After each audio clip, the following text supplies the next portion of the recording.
Um, Let me just go into this with the gloves off because there's always something, right? Like with at the end, it must be the yang, right? And actually, what I'm going to reveal today is how to break that cycle because it's getting a bit it's getting a bit boring. And it's just because sometimes we're engaged in such a hyperdimensional aspect of our creation, we don't even know what we're doing. Like if you think about how people move throughout the day and how most of us move, if we don't have a real blueprint, it's like, okay, what am I going to do today? There's no real purpose. Like, okay, this is what I do. This is what I'm working towards. This is how I'm going to get there. This is why I'm going to get there. So these are the questions that we will look for our spiritual instructors and our gurus, or our leaders, our mentors, or whatever to answer.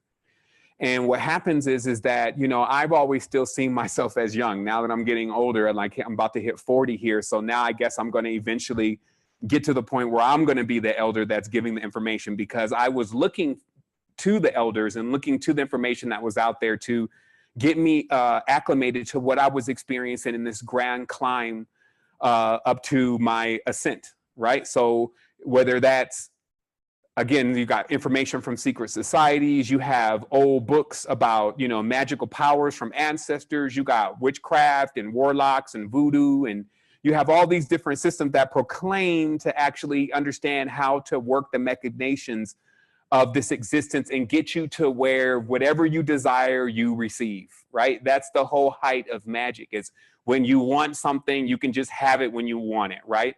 And so that's why things like the laws of attraction and the manifestation laws and all these things become so instrumental these days for people to have. That's why people are gravitating towards that, because they're like, oh, you know, if I can find a way to manifest whatever I want, then that's what I want, right? And then never asking themselves the question, what do you really want? Because if you were in front of someone that can answer all questions, but you just needed to present the question, what question would you really ask? And would the question, or would the answer that you get take you to another level, or would it just lead you into another question? Okay. So with that being asked, I would first address, let's say, for instance, if I got to ask something that had answers to everything, the first question I would ask it is, how could I operate? Like, how could I do things that in a way that it will always be in my favor, especially from what I've learned on Earth so far. I've learned on Earth so far that you can take a ball with all your strength and throw it at something, and sometimes it could be the equivalent of that ball hitting a wall right away, and then that ball hitting you in the face. It's like what we call instant karma. It's like all the strength that you just put in something, it could just come right back and hit you right in the face right away in this realm if we don't know how to direct our energy and direct our power. Likewise, if we're depending on others to give us an idea of where we should be directing our energy and power, and we happen to make the mistake at choosing the wrong person or the wrong message to do that with, then we can oftentimes find ourselves imbalanced. Why? Because someone else's math is not necessarily your math. Math is known as Ma'at. Ma'at must be kept balanced in all the ancient traditions. So it's saying you got to keep balance. Then on the temple wall, it says, Nothi Seaton, know yourself. And then that's coming from a Kemetic glyph that means the same thing. Know yourself. Not know everybody else. Know yourself, then do your own Ma'at. Keep yourself balanced because you have your own uniqueness. And you will be able to prepare yourself during this life, if you can do that, for the great afterlife, which never ends. So the whole purpose here on Earth is really the actual afterlife process. You want to have a great experience here. You want to have a great time. You want to really work with happiness. You want to grow into harmonics, and then you want to start expanding, and then you want to keep moving from there. Anything else that is contrary to that, you really don't know. Meaning that we're being taught things, and things are being misconstrued so much, we're being taught things that are just not true. That's like why our whole misconceptions about what evil is and darkness is so illusory, because we don't even know. Like it's a lot to calculate, it's a lot to compute, and we would even need the experience to fully get an idea of it. So what is all of this? What is this machination, and why are we struggling so much with it? Meaning that some have given up and they just say, oh, just relax and go with the flow and see where it takes you. And then as Somebody said recently, only dead fish go with the flow. The reality is, if you just go with the flow of this, it will have you doing all types of things. I don't care what your story was. If you go downtown and go with the flow, you'll see where the flow will eventually take you. It will take you where it wants. So if you don't choose to, especially now, take that wheel of life and really drive your consciousness into the next level of your expansion, at minimum, you're looking at a repeat. At minimum, you're looking at things are not going to probably go as well as they did this time because lessons still needed to be learned. And that's at minimum. The story could be even more nefarious and even more malicious about how our own consciousness and the fears that we experience when we can't bring our own light and when we can't vibrate to a certain level, and if we can't motivate ourselves, when we get into a space where we would now be tested to have to do that, meaning all of our governors are off, all the protections off, mommy and daddy are gone, now you're outside of the womb again, are you going to ball up gaga goo goo baby and know nothing at all and put your thumb in your mouth? Or are you going to be going into that with full awareness that that stage itself is but another preliminary for another phase as you're expanding and becoming back to who you truly are, which is the original. Now, I got to explain this because this is a bit to stomach, as I said before. The original, the reason why I asked the question earlier about, do you believe an image of something has power, which 97% of the listeners of today said yes, they believe, and only actually one person said no, and they may have just slipped on the button and still trying to figure out how do I roll that back? And it's because we have this notion that, yeah, sometimes images of things can be powerful, but let me break it down for you. Now, first of all, we saw the indigenous talk about at times that taking pictures was not a good idea for them. They didn't like that whole thing. You take an exact image of me and then you put it. They felt like that kind of removed their power, right? So instead of just like going with the mystic mumbo jumbo, sometime that could happen still when even, you just see yourself appear on a 2D thing and you're trying to just figure this out. What kind of wizardry is this? Fast forwarding right until now, what I can still say is what is known there is that there's an essence of power that has been transferred. Now, whether it is going to increase the person's power or decrease, I believe is based on quite a few different things, like what was also in that picture, right? Like if a person having this great time, generally every time they look at that picture, they're like, yeah, boy, that was that day. And so it increases their energy. But if there's something wild going on or they're in a weird place, it may do something else, right? But we're still following the line here that somehow pictures and energy connect. So what happened is I was presented a question that got me on a sequence of pondering several things. And one of those questions had a lot to do with, well, because I can't even paraphrase the question. I'm not even sure because my sequence of questions come across really weird, but it started having me think about when you make a replica of something, a copy, does that copy actually have any power? And so I pondered this for a while because I know a lot about resonance. So when you make dimensionally accurate objects, like dimensionally accurate pyramids made out of resonated materials that are the same geometrics as the certain pyramids around the world, have a connection to each other that is similar to the same connection from magnetics, okay? So the shapes themselves, the geometries themselves actually cause a magnetic connection. And because of this, actually, let me just cut to the chase here. I had like a really strong experience when early in the days when I was studying to find God, I came across these objects called talismans. And I spoke about this in certain scenarios and certain courses and things, but I'll just bring it into scope so we can see how it connects. That talismans were basically pieces of paper that were inscribed with either sacred symbols during certain times, using certain ink, with certain parchment, and could bring about these miraculous results. miraculous and intentional in that you had no clue of how this would work, but somehow it did.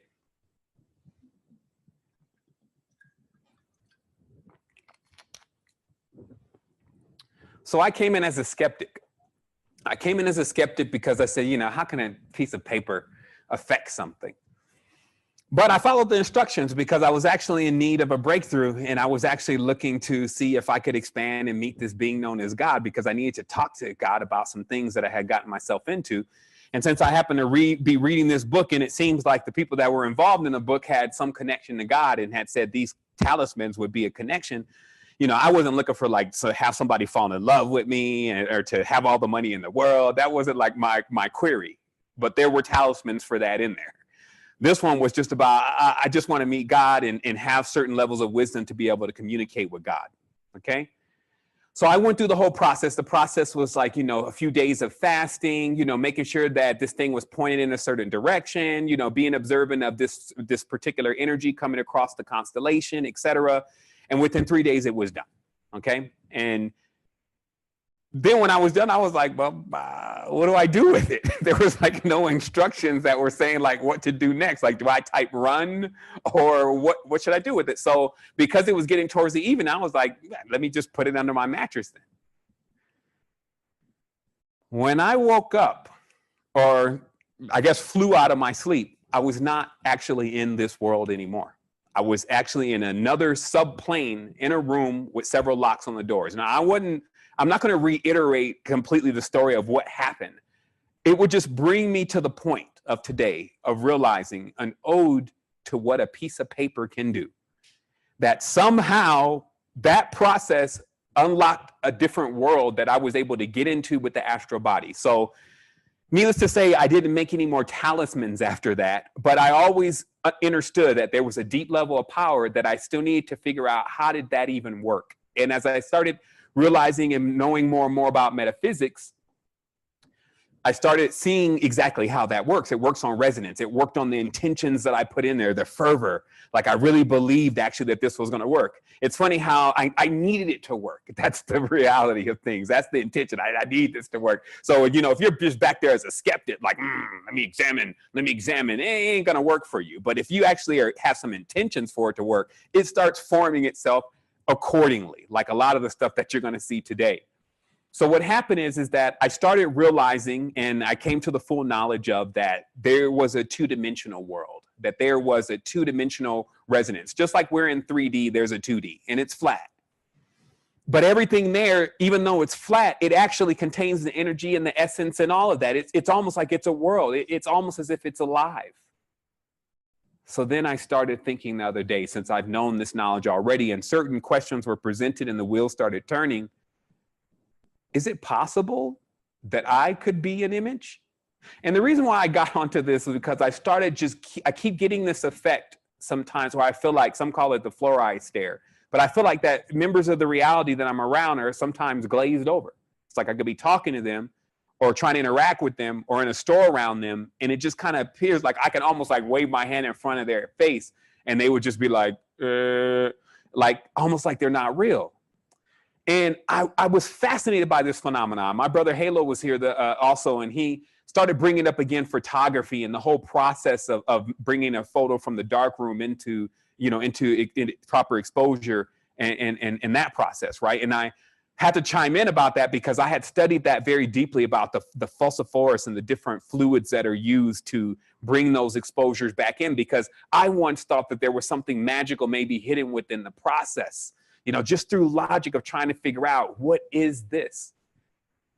And I find it so amazing that we are actually hyperdimensional in this group, because we started this project called The Projector. And it now brings us into realizing that the reason why a projector is so effective is because this is just an image. And what I mean by image is that everything here is just a copy of the original. And this is interesting because when you really think of it, since the original is everything combined, when you start splitting it up, all you do is you just get slides, layers, right?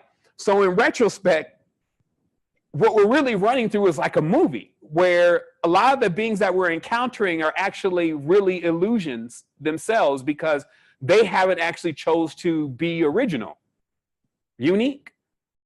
They've chose to basically just be a slide. So let's dig into this a little bit more, because I have more proof that this is in fact what is going on. Now, the interesting thing about this, and the reason why it could become very liberating, is because once you understand the magic and once you know the process, then it can be undone. But if you're forever in the illusion, if you're forever on the other side of the mirror, if you're forever in this 2D world where it doesn't seem like nobody is really digging into the solutions too deep, like, are we going to get some results here or blow up or something?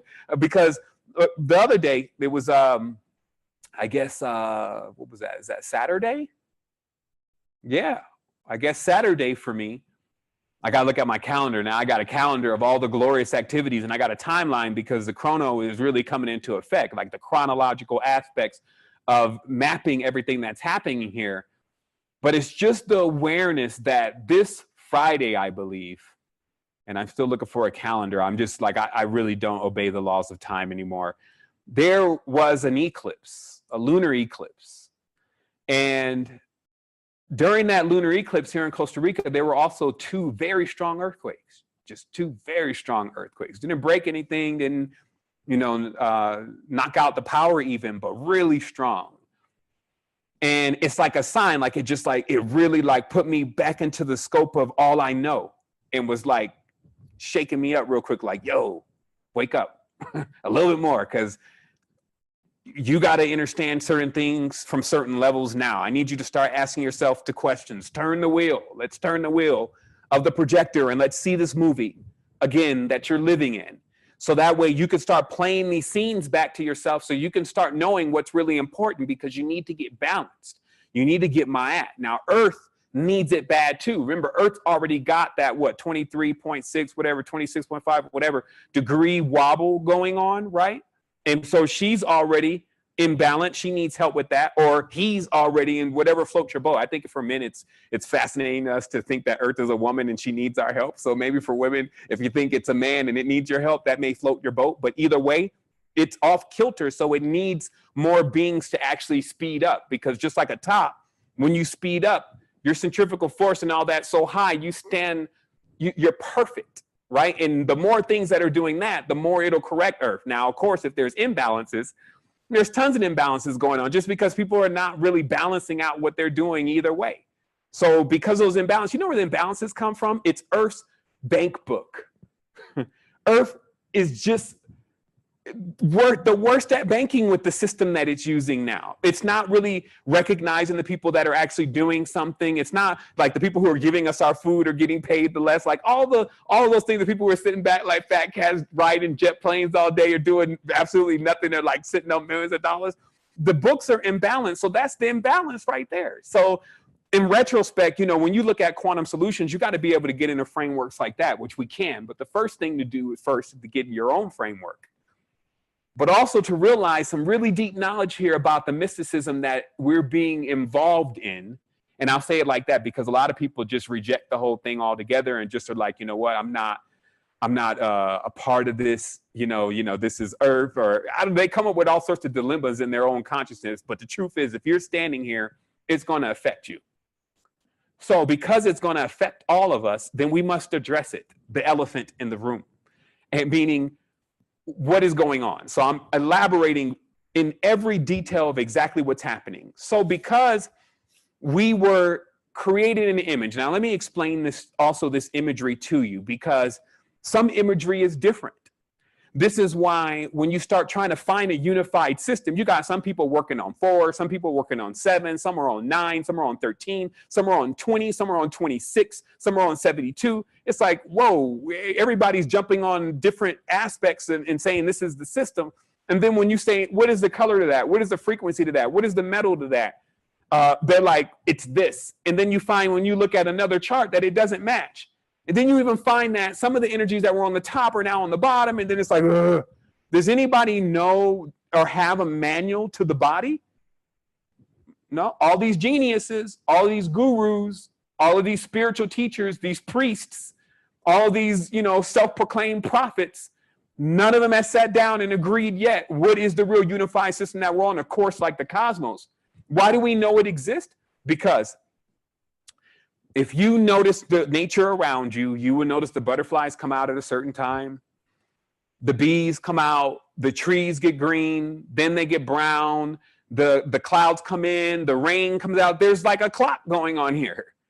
And it's so precise that if you measured the entire cycle and then map right to the day that it began again, you would know what a real year is. Maybe it's not 365 days. Maybe it's not even 360. Maybe it's more like 372.3.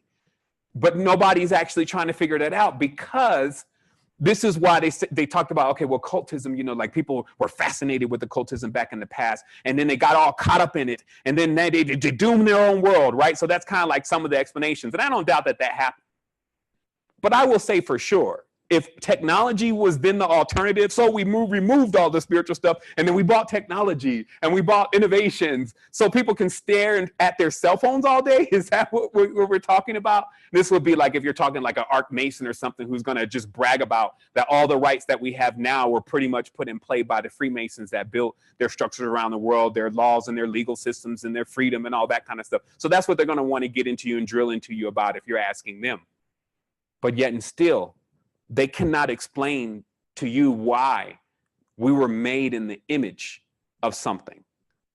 Okay, because look at the wordplay. In the Bible, God says, let us make man in our own image, in our own likeness. Okay, so when you're doing in that kind of thing, and when you're speaking like that, that means that, because I told you that God in the Bible is actually a king, an old king.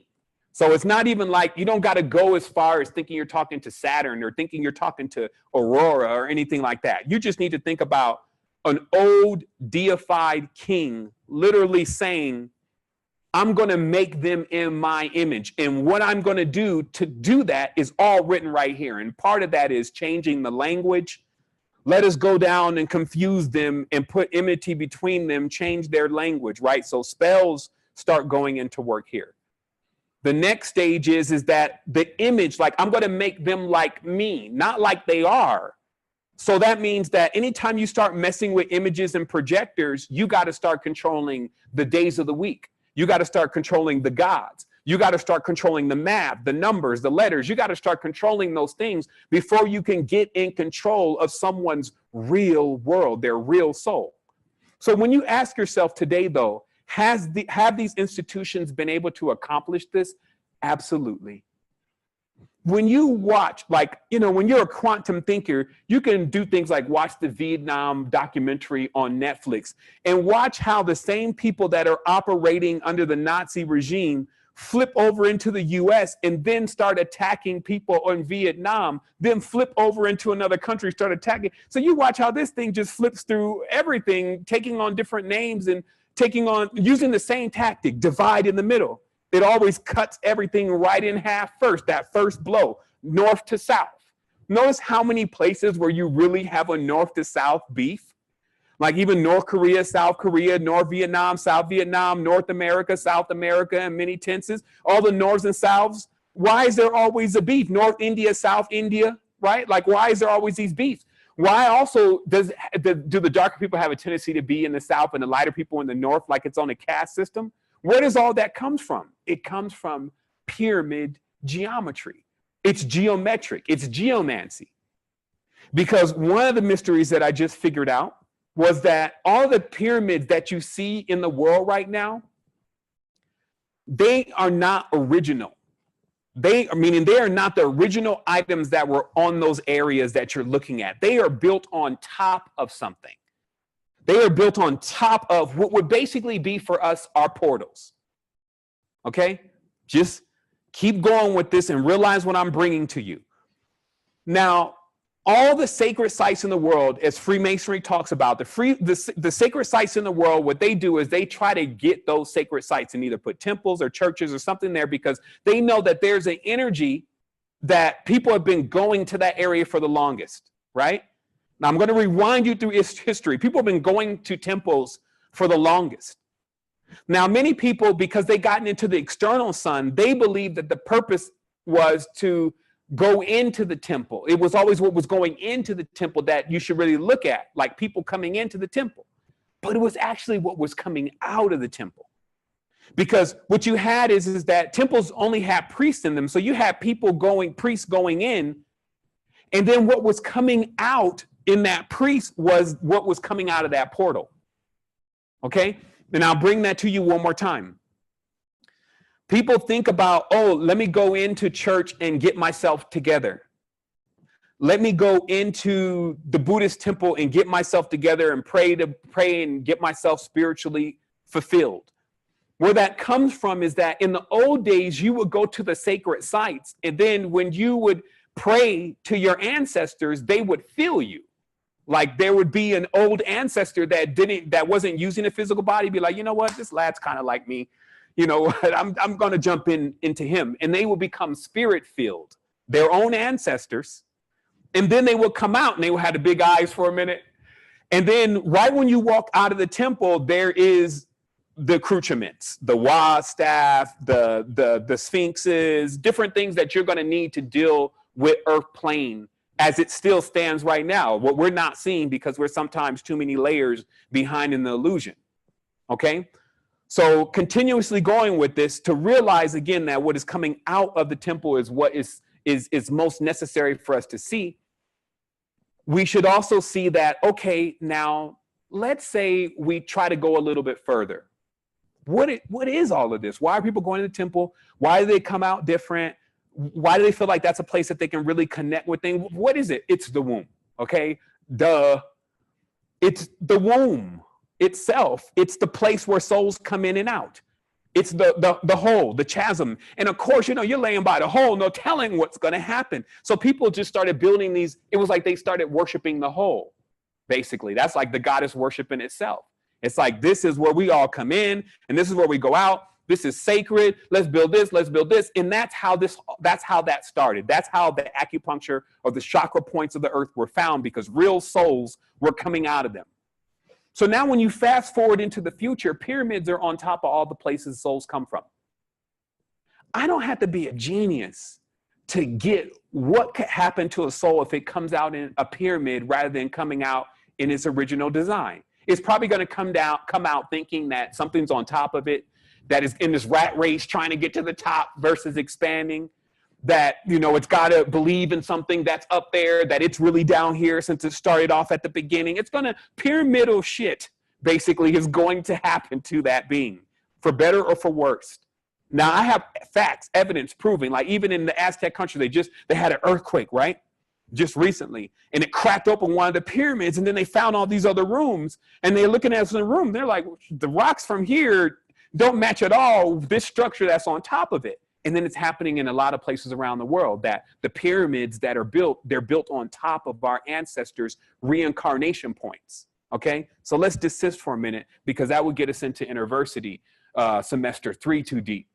But just to realize once again that then when something says, let us make it in our image, we still have to realize that these are copycats, okay? So they're getting this from somewhere else. So I would desist on talking about the one who gave you English, the one who gave you all these different laws, rules, edicts, decrees, bulls, their marriages, and all this shit that they've concocted, their oaths, their pacts, their rituals, in their language, their mysticism, their vows, their owls, their tones, their nouns, all of that you've learned.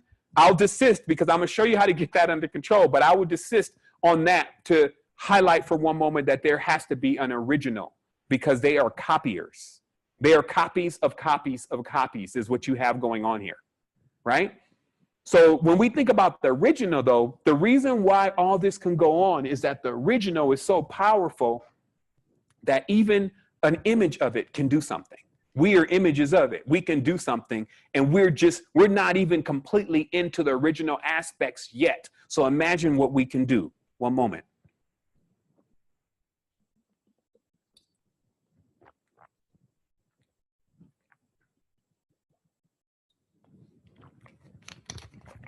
So this is why in the ancient texts, people don't get it. They say, oh, then they took the body of Nindidzimud, whatever.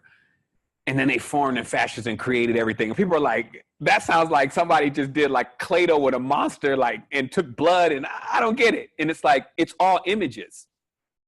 When you take something, however it's done, like through refraction, and they got enough refraction, mirrors, suns, whatever. When you reflect something, it breaks it down, and then it becomes an image, but it's still animate. That's the magic. Okay, that's what creates magic. That's the disconnect point for a lot of people. They don't get that just a picture of something actually has power. And that, in fact, the more powerful whatever that thing is you have the picture of, the more powerful that image is. But there is one more key. Belief. And then the transition of belief into knowing. To even believe it. Okay, that's why I say belief first, because I've met people who don't believe they have a soul. They don't believe they have a spirit, and they operate as such, and thus they don't. To be honest, like the way they carry on, they don't.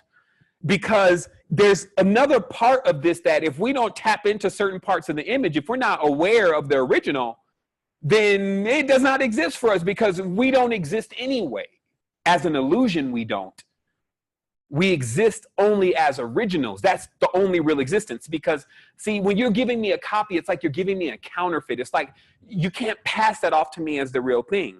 Like I can't pass this version of self off as the magnitude of me. It's just not, you can't sell me this.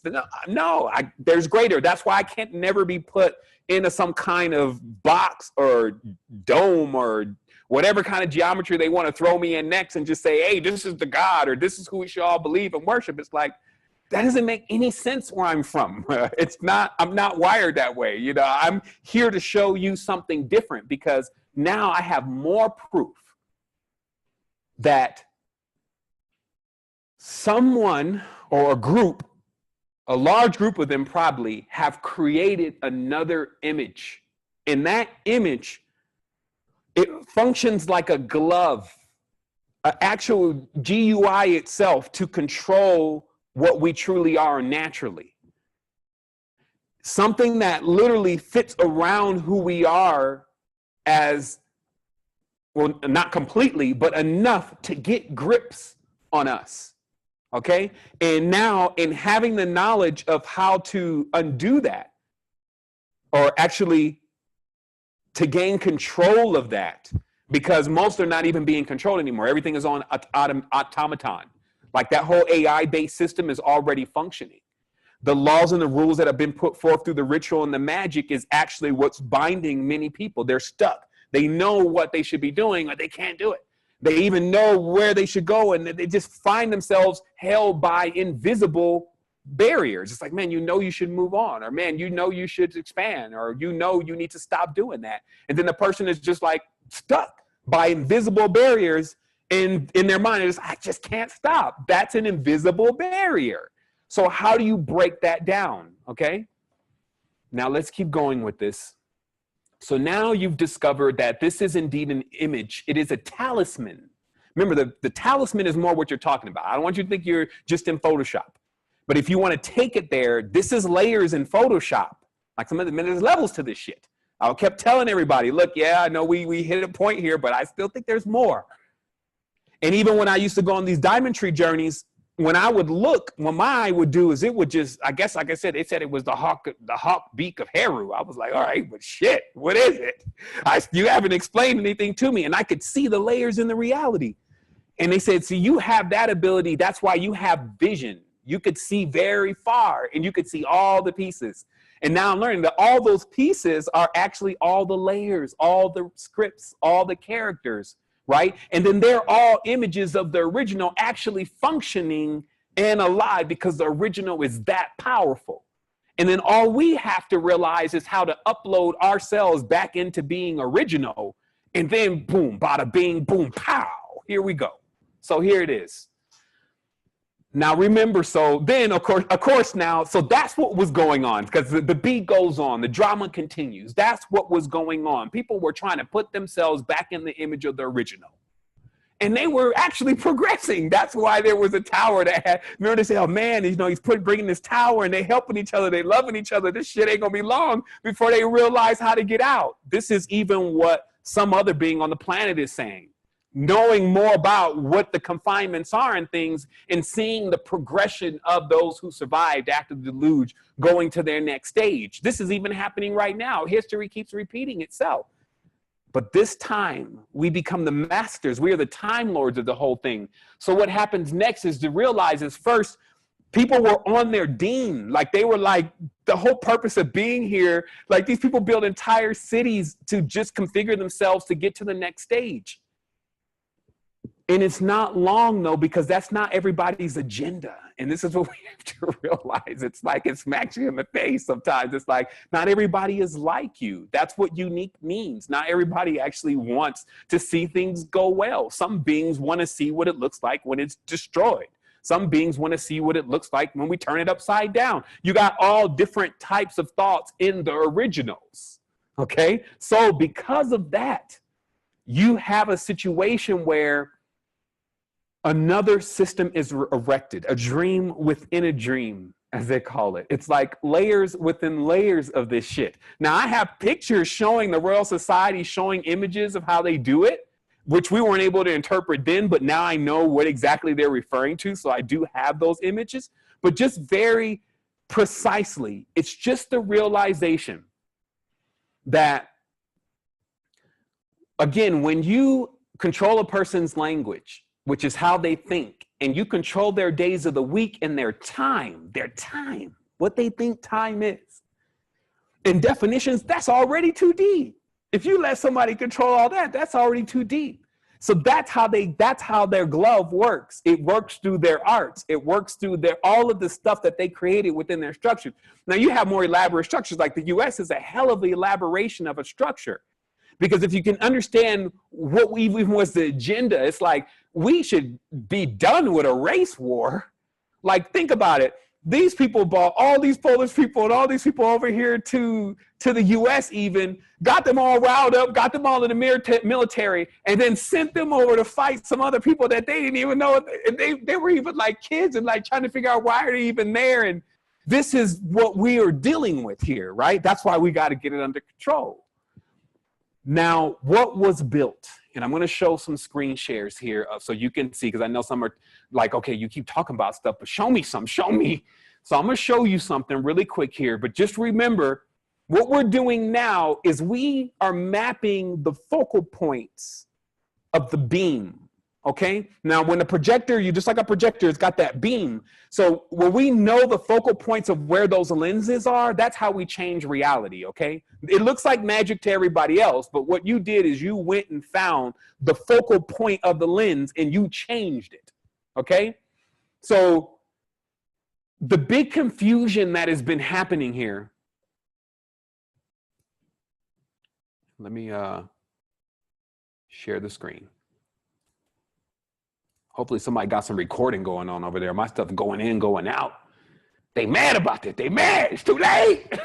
I told you. It's not going to take long. Like young Ram is going to find out what's happening. Like, I'm going to run through this. Like, I find this reality to be so strange. It's like everything is just so correct, like we're supposed to be. Yet nothing is fucking going on. Like, nobody really can answer the straight questions. And then when you start digging into stuff, like, finally my beam has gotten around to this. To be honest, like, I always get inundated with all sorts of stuff to do. And I'm still going to accomplish that. But how much time I have to actually focus on this kind of stuff, like, I just believe personally, I have a lot of ancestors. I have a lot of people. Like, I believe that the souls and the spirits, even of the people that are here on the line, the people who have been with the resistance from time to time, the people who have been with secret energy, that all their guides and all of that are all here. And they encourage me to, like, keep going. We can just go over that thing again, like, come around one more time. Because see, what happens is, have you ever noticed that when you gain a large level of awareness, if you go back and you read something or see something that you thought you knew about before you had that level of awareness, obviously you read deeper into it now. Something talks to you even deeper. And it's because, that's why I said nothing actually exists beyond what you're aware of. You don't think you have a soul? You have a soul. You don't think you have a spirit? You don't have a spirit. the magnitude of what you can think, you already are capable of doing. That's what they call that to us starts to define the word called limitless, right? So I'm just showing you the mechanics of how this works, because you got something. If you want to imagine how powerful you are, even being an image, it's already animated. Even being an image, you're already off the chain. Even being an image, you're running around, you're cussing sometime, you're having a great time, you're going through maximum pleasure, you're even just being the image. So when you come into total awareness of who you are, which there is clearly an agenda, I'm showing you today, as you're seeing on my screen, hold on real quick, let me make my picture big. There is an agenda, baby. And I don't know who or what or why or where, and I don't care. All I know is I'm dipping. And those who are with me, we're on to the next stage. So check out what happened. So what happened was, obviously, there's been a lot of simplicity happening with the network. I've been looking at some of the simple things and seeing how powerful it is for us, and noticing at times when some of those things are missing. Let me go over here with it. For instance, now when we're developing this network, and I say we're because it is collective, and what happens is that I've been working with this network for 9 years, okay? Adding things, working to really put the major things in there that I think are major. But this last upgrade, which I've been on for about 4 months, of all the different tools that I've created and put into play, and there's a group that is now formed, and we're working together on getting things done. And these creations have been on an entirely different level, but they've been speaking to us in a certain way. It's like, if you're willing to come out here, we'll show you. Like, I'll tell you the truth. Like, some people, they're always wondering, like, what are you doing? Or what? It's just the ability to make the thought, the action, to pursue it all the way, to actually see the physical result. Like, if this is true, then we should be seeing something. Like, if there's progress, we should be seeing that progress. If there's communication, we should see the results of that communication. So I've been doing a lot of communicating because I need to know. You won't hit me with an eclipse and 2 earthquakes without me asking some questions, okay?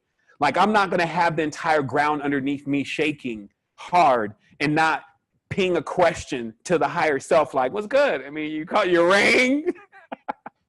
Yeah, I need you to step it up a little bit because you're on time, but I just love to do you like that. It's like, geez, man, give me a break. You see, I'm like full throttle. But anyway, it starts communicating me, higher self, together about simple stuff that keeps us unified. For instance, this calendar, which is now at secretenergy.com/global calendar or global-calendar, cosmic-calendar also. Actually, and this goes live at a certain point, you can have links to it. I send links to it. People have links to it already. Some people see links in some of the Facebook videos, so they have access to this already. There's a new Facebook video, or excuse me, YouTube video. It's not loud, according to what people are saying, but inside the description, there's some links. And I'll share some links before the end of the show. Actually, I'm sure somebody will share a link anyway. But what I've done, like a sliding under the door with it, because it took so long. Do you know that I have spent years with stuff like this? Like this chart, you see how old it is. It's like old and dusty. It's like a perfect example of how many nights we spent. Let me bring this closer. There we go. How many nights we've spent working with planetary correspondences, chakra correspondences, in song or deity correspondences, number correspondences, age correspondences. And this is like night after night of furious work trying to find some kind of connections within what we are doing here, page after page. And of course, this is just like the big charts. Like when we're talking about the small stuff and the notes and the continue, like I just need that much space to keep writing things down. What am I looking for? It's like an alien on the planet searching for something sometimes, I feel like. What am I looking for? The blueprints. I'm looking for, how do I get in the groove of what's happening here? And today I had the eureka. Today, and it's been going on actually for the last 2 to 3 days, there's been a consistent Because mainly today, though, I realize why it's been so hard for me to unify the system, because I even had to do semester 2 without completely having the solution that I was looking for. Like, I was looking for a specific solution to deliver in relation to correspondences of celestial mechanics.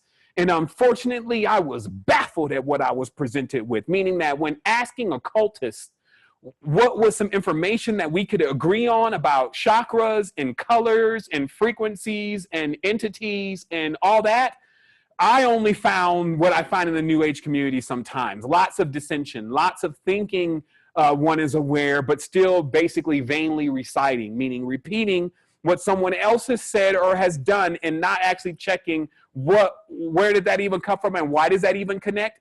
And because there is so much of this information out there, I mean, people are creating new charts daily, proliferating buffoonery in high definition is what's happening, because when you look at these charts, they don't match. They're not correct.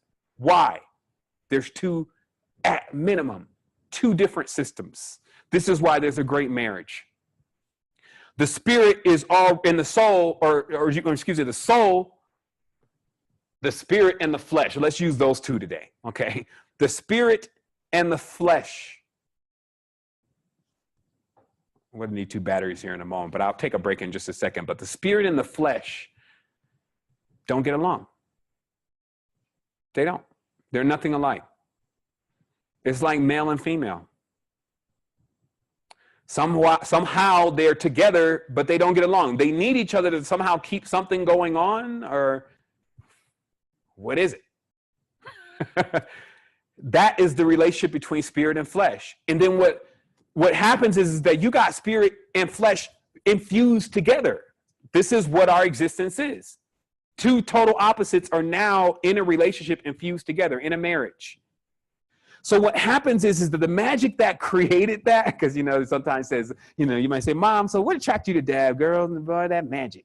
He just had that magic in his eye. That magic, okay, what that is about realizing that not only do opposites attract, but you have an entire system going on here of, like I told you before, yin yang, yin yang, yin yang, yin yang, yin yang, yin yang, yin yang, yin yang, to create a perpetual machination, a projector of slides of memories of all the illusions that still are in the play together, acting out their scripts before they decide to become original.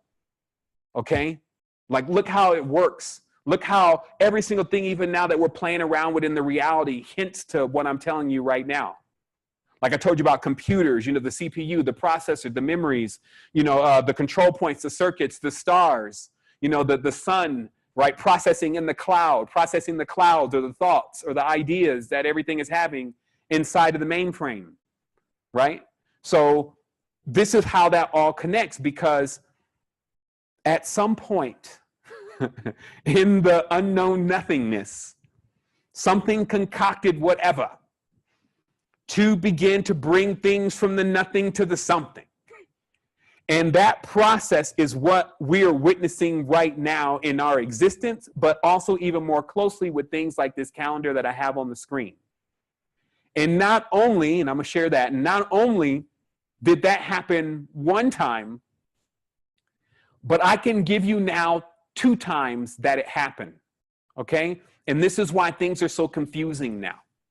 When I say 2 times, it's because you have a clock, if you may, for your spirit, and you have a clock for your flesh. And now, because the flesh is so entwined, you also can't almost differentiate the 2, but you have a clock for the fake matrix.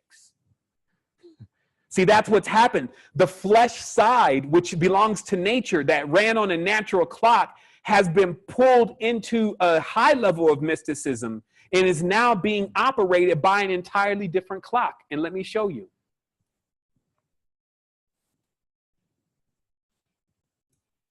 This is why there's so much confusion.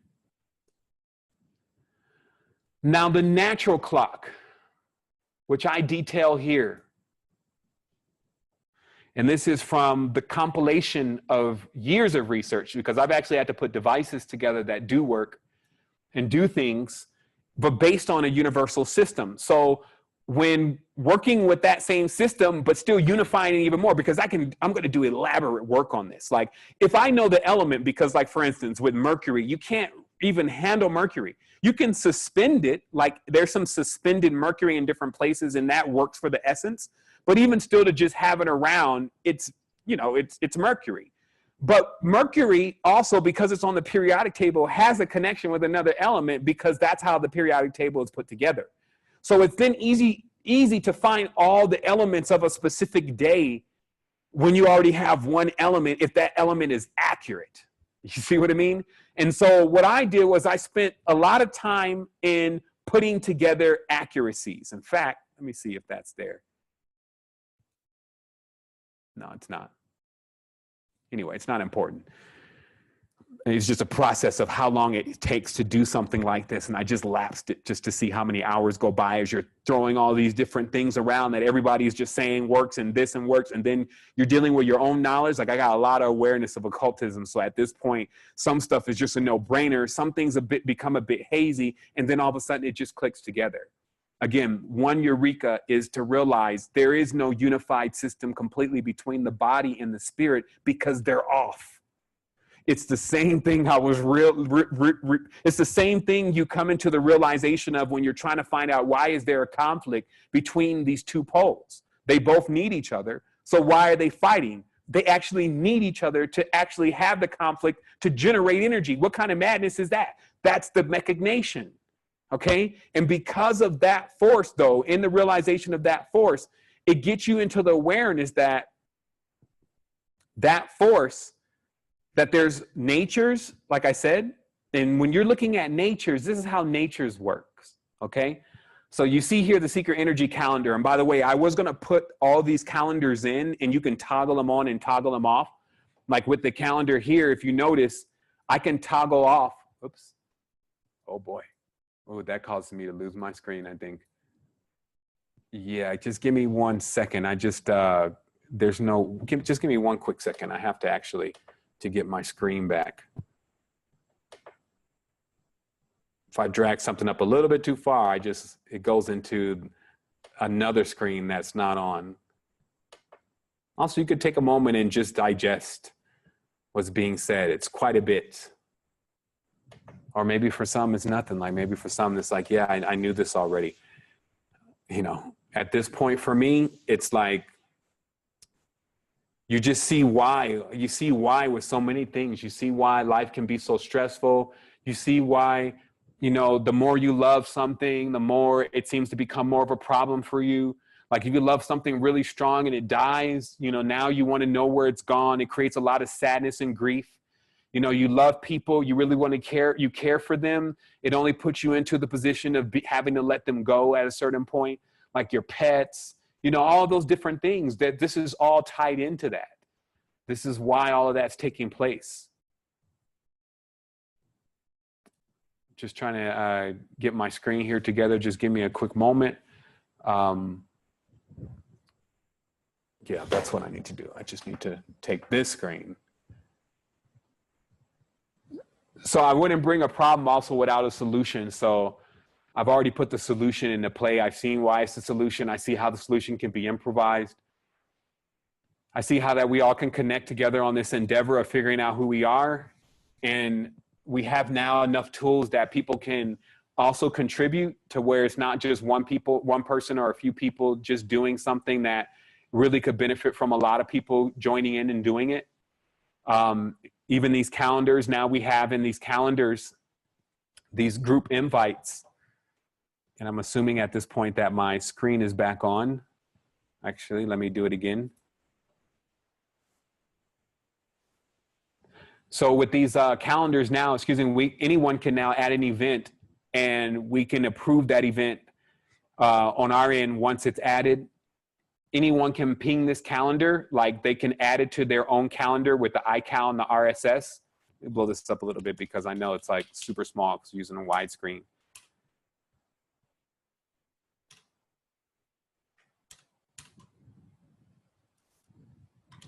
I guess I went too big.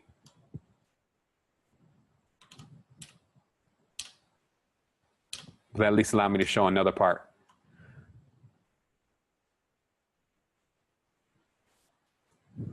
Also, this will be linked accordingly. I'm trying to actually take back over the calendar URL. So it's just /calendar, but that's actually designated by another program that's installed on the website. So anyway, inside this calendar, you see how you can toggle on and off different areas. So if I wanted to just see what's going on in ambassador training, as an ambassador, I would just toggle all those areas off. And as you see, this Saturday coming up, me and Heru are getting together and we're going to be doing that resonator class on creating those spheres. So that's next Saturday. You should have your mold and everything in by then. Like we even found some that even if you haven't ordered them yet, they should get there within 3 days. It's just the spheric molds. And then we have that intention concentration honoring, which is on the 11th. That's the process of us now burying those seeds that we're going to be using in the projector. So that's happening on that date. And then I'm going to, of course, embed this into the app. So you'll just have this every day when you wake up. You'll know what to wear and how to be on track. But notice how this is like the big view. If we squeeze this in, which is the mobile view, all you see is you just see, like, obviously today, this is the 29th. So you already see your chakra, you see your crystal, you see your frequency, you see your herb, you see your metal, you see your color. And that's kind of like what we need, right? It's like every day, if I got to swap out between colors and different things, like I may be trying to take care of the kids. I may be, in one of my moods, doing my thing, whatever. I need something I can just say, okay, while I'm in the closet, just see the colors. Now, how did this information come about? Because there are going to be some people with some conflicting information, but there is no conflict. I would ask those people first, did you realize that there's actually one body laid over the top of another body? And they may say, I don't know, depends on what they say. Maybe they know even that there's a hexagram laid over the top of the hexagon or pentagon or whatever. Like they may try to say, yeah, we know that. But it's just that you're dealing with two different kind of bodies. And the reason what I've created in my chart is a perfect marriage. I make sure that the chakras and the physical body, along with the fake matrix program, gets all the codes that it needs to have the best day. That's as easy as I can put it. Because like I said, the physical body has been living in the fake matrix for now, however old you are. For me, it's been almost 40 years. So the physical body actually doesn't really know as much anymore about nature's laws and rules as it does about the fake matrix's expression of those same laws and rules. Now, it still has its instincts, don't get me wrong, but you know what I mean? Like if you can look at many indigenous cultures and see how they conduct their lives daily, and then look at the standard united, this whether they're coming from the UK or whether they're coming from the US, person's lifestyle, and then start pairing those up astronomically. When you start using occult integers, you start seeing, whoa, these people are like on this system and these people are more like this system. So let me explain where that occult system comes from. And then today's conversation is not a very long one. We're going to talk about some things. Wednesday, we're actually going to get into placing our patterns on the projectors. It's just a short class. And then in between time, we're going to be polishing in even deeper onto these grooves so we can get a global meditation happening with our groups, and that we can start to also get in the same course together so we can keep getting stronger and expanding in this process and not making it more complex for ourselves because we may be swimming upriver without a paddle. So let me show you what happened. So when the new system came along, it was because these different occultists, kings, you name it, they had cracked it. Somehow in looking into nature and music, and that's why Pythagoras had a lot to do with it. As you see, Apollo, who's the Greek sun god, is sitting up here, but he's actually sitting on top of what would be really your chakra centers in this image. This is what this image is. It's an occult version of the chakra centers. What are we going to call it? Let's say the template, the glove that's used to control the human soul through the chakra center body consciousness, okay? So in some of these pictures, what you see is just indicators like the music, which is the frequency, the three sisters, which is Luna, the moon, the power of the birth, the regeneration, the sustaining, the mistress, the maiden, the crone, those steps. You see even the Apollo again holding in his hand an actual musical instrument to show you this is about tones, this is about frequencies, right? And then you see a lot of the same motifs that you would see in some of the more ancient cultures like the lotuses and this kind of things that show you reproductive symbols. But again, you really get them stylizing this as actual kings in the world. Look here, Saturn as a king, Jupiter as a king.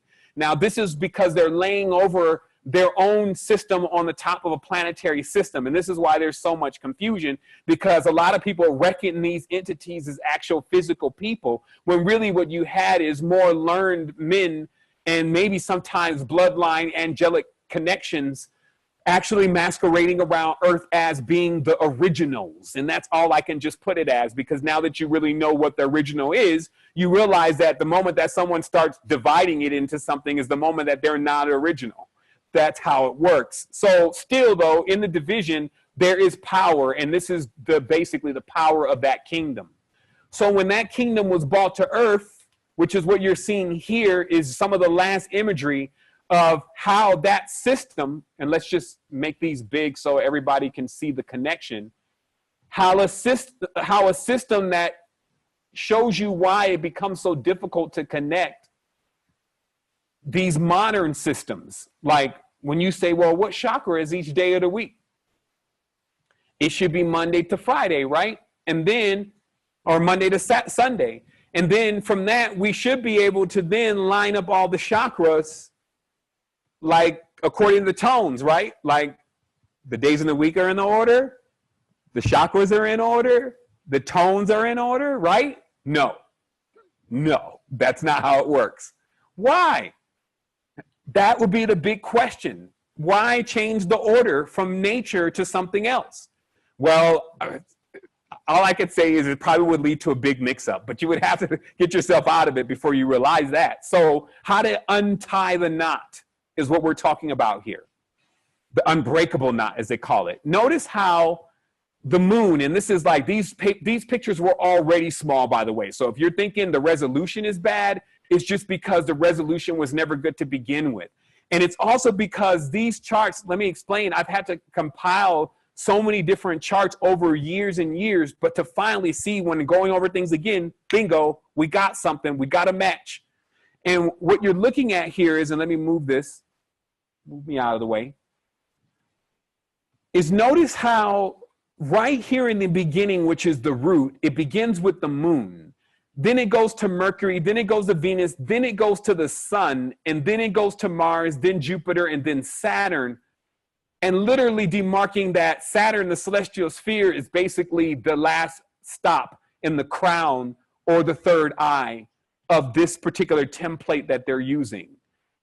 Then we look over here, which is coming from another system, and we find that they bear witness that Saturn, see, they have the stars up here, but Saturn, then Jupiter, then Mars, then the sun, which some people just automatically put the sun at the top because like it's the sun. Venus, then Mercury, then the moon. Okay, and this step, or you see, this is the entered apprentice leaving purgatory, which is basically the land of limbo, nothingness, a fool, knowing not where they are, walking up the stairs and reaching the first level, which is the Lord or the King, the one who has been brought down. Okay, so the first step on the ladder. But notice it's not Monday, Tuesday, Wednesday, Thursday, Friday is the big issue here. Hello. Next is we also have, let me see, where's my other chart? Yes.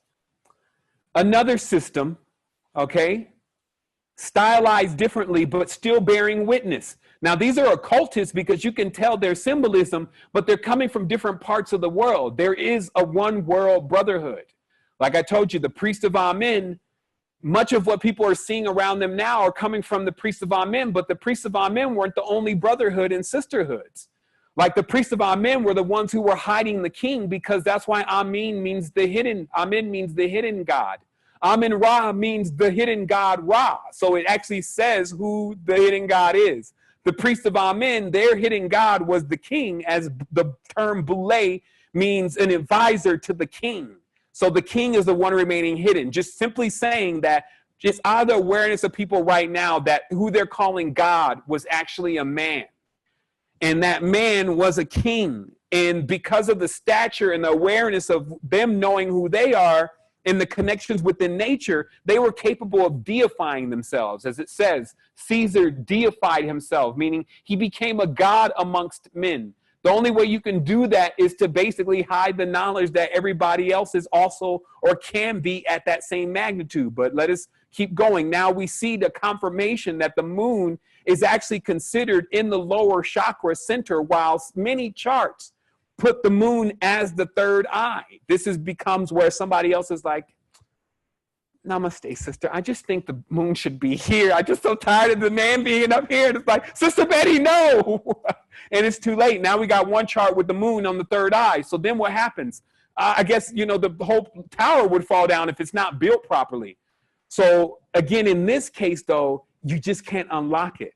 You can't unlock the body without the actual keys here that they put together of the construct that they built over the top of the natural construct that we use. Okay, deep stuff, man. Like when I was coming across this, I was like, oh my goodness, this is no wonder why there's so much tension. Like I feel like there's so much tension when I'm walking through the reality. Like I see everything like, it's like it's looking at me or something. It's like a lot of tension. It's like I'm trying to figure out. It's like, am I hot or something? Like, what's up? Like, do I know? Are we in the know? Did we crack through something? And this is like, it's only a matter of time. Imagine what's going to happen next, right? With this awareness. So we go forward because this is long overdue. I would love for my favorite spiritual teacher to just come in here and just take this apart for me. But look at this now.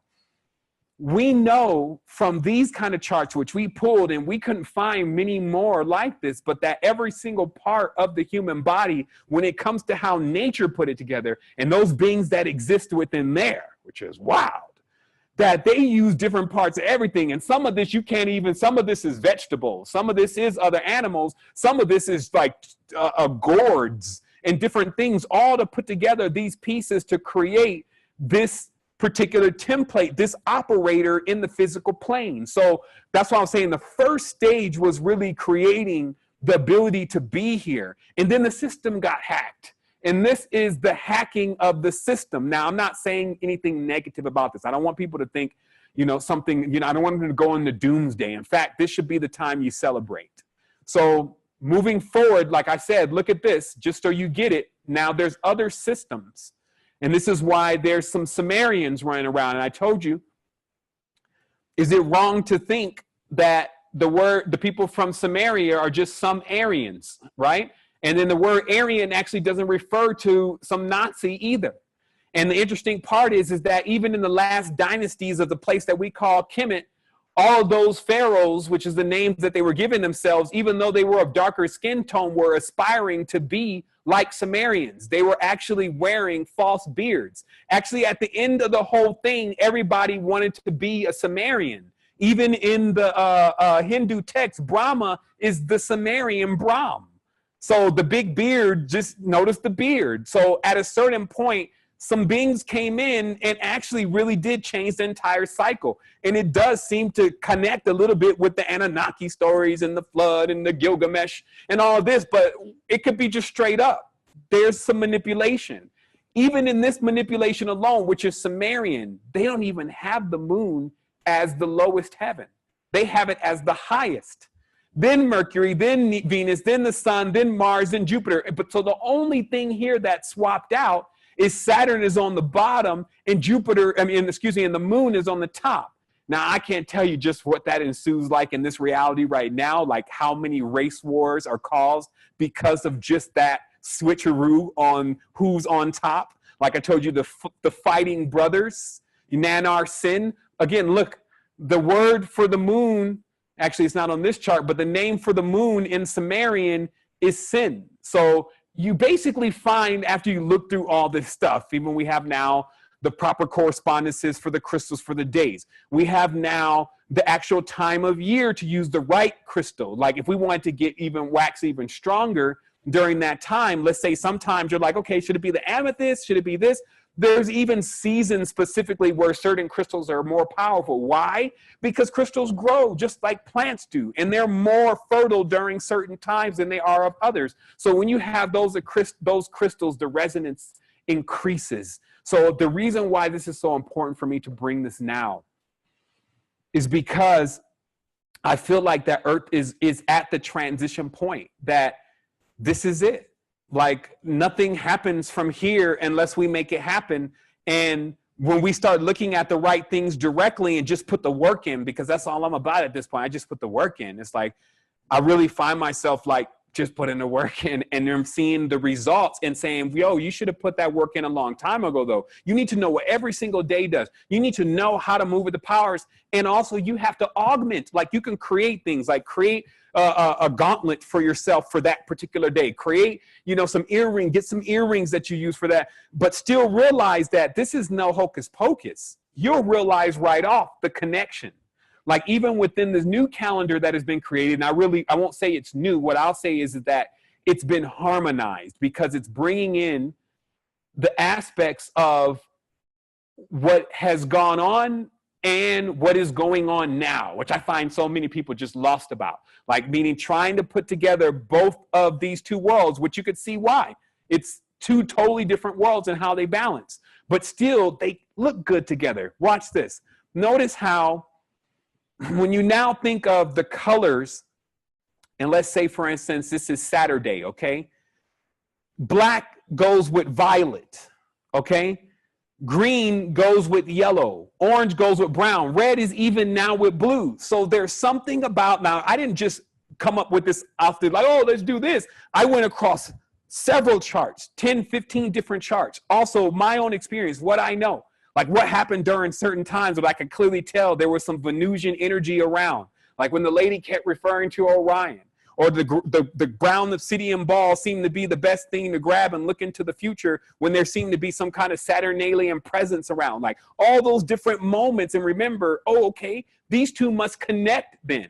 And then remembering that, okay, but it's not just one body we're talking about here. There's another body that is actually in play because they're married to each other. So let's make sure that they both get something, not that one is getting more than the other, or one is getting everything and the other is getting nothing. Let's put it in balance.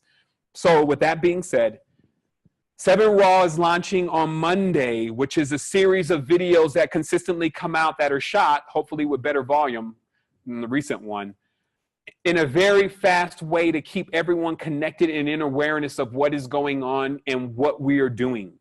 And also the knowledge and the information as it continues to move through. Also processing these queries. Like there's going to be questions, especially as we keep rolling through this, we're going to come to see that this ain't no joker. And as I build this in more, you will see everything. It's like when you need the tone and the frequency, just click the button. Click the button, thing immediately download to the phone. I'll even have an ultrasonic version that nobody can hear.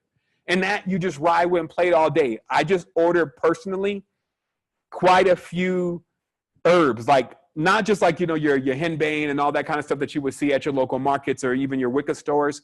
There are specific resins, because you got to remember the resins are like some of the most powerful aspects of dialing in and out frequencies.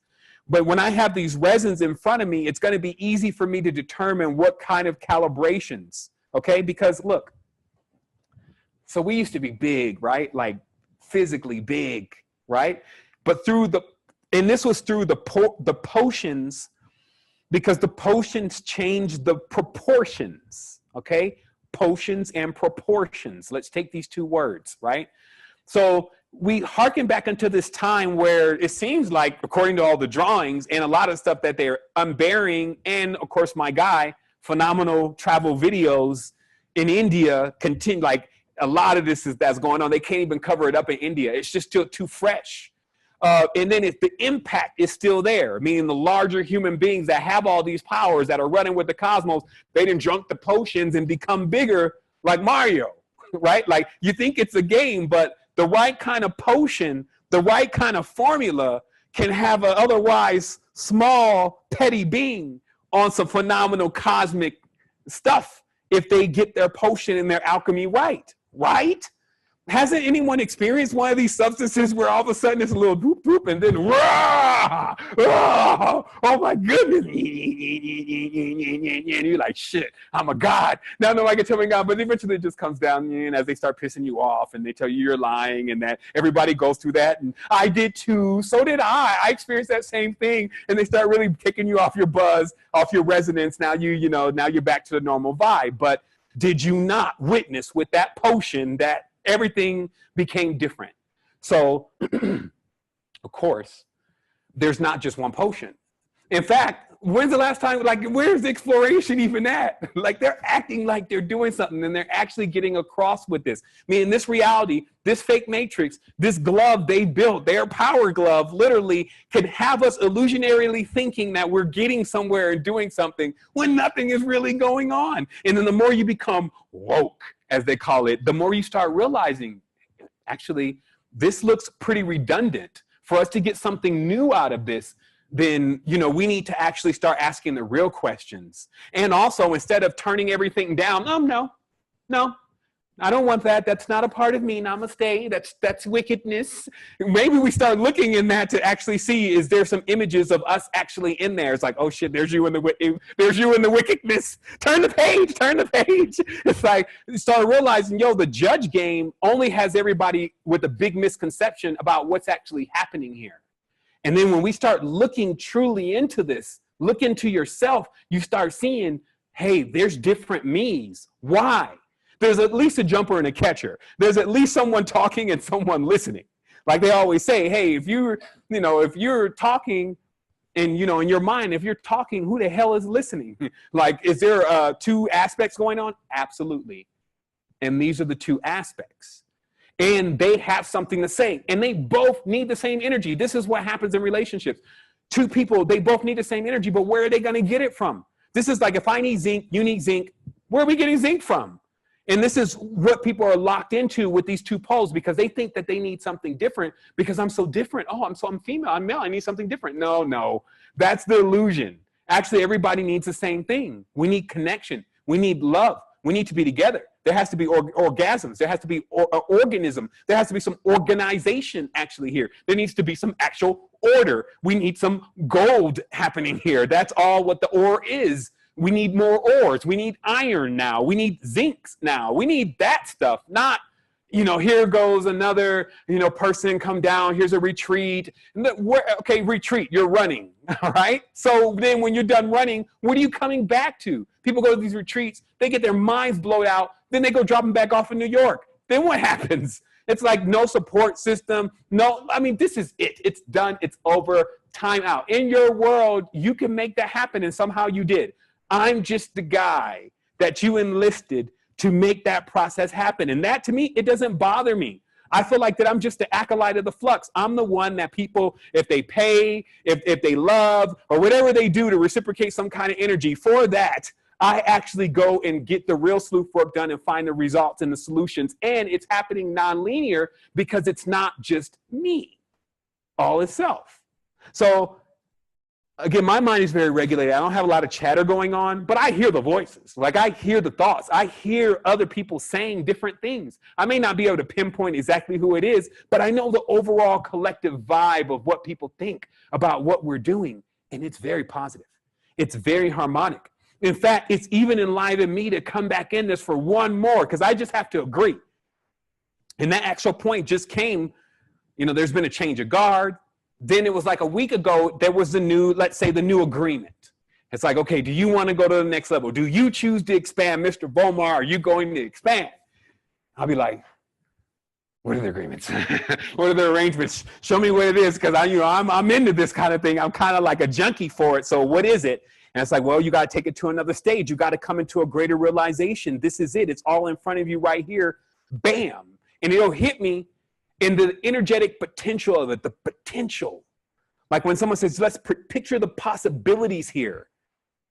It all comes into focus, and then my mind hits it with the ultimate maxim, which is my ultimate maxim right now. After all is self, it's the highest thought is an action. Let me see you get this in action, my guy.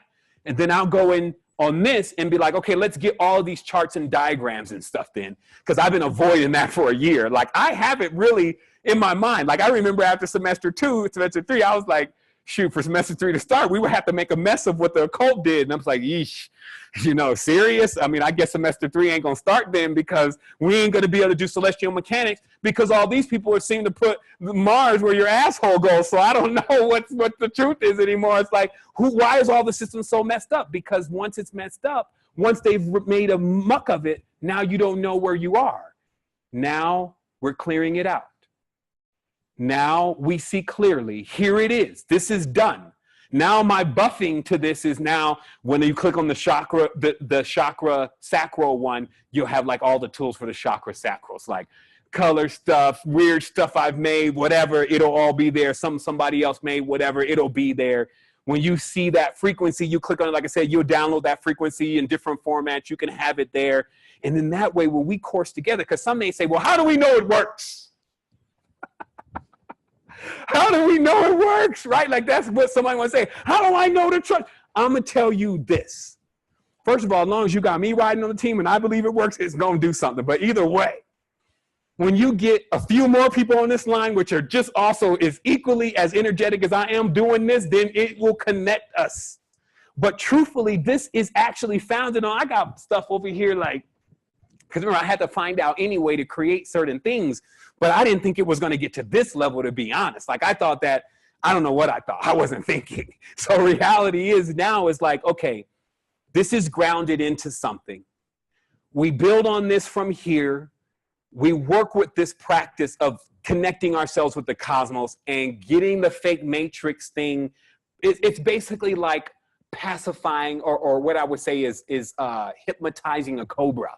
This is akin to what you're doing. In fact, they kind of show you what you're dealing with here, not to freak anybody out, but this kind of thing is kind of hanging out down there. Old three-headed rebus, big face jackal, or whatever they want to call them these days, like whatever the furious thing that you've created, and all of that energy coursing through your body and all that, got to whip that thing up. Now that dragon that you've been playing around with, it's now got to come to serve you. So this is really the process. This is actually the real course.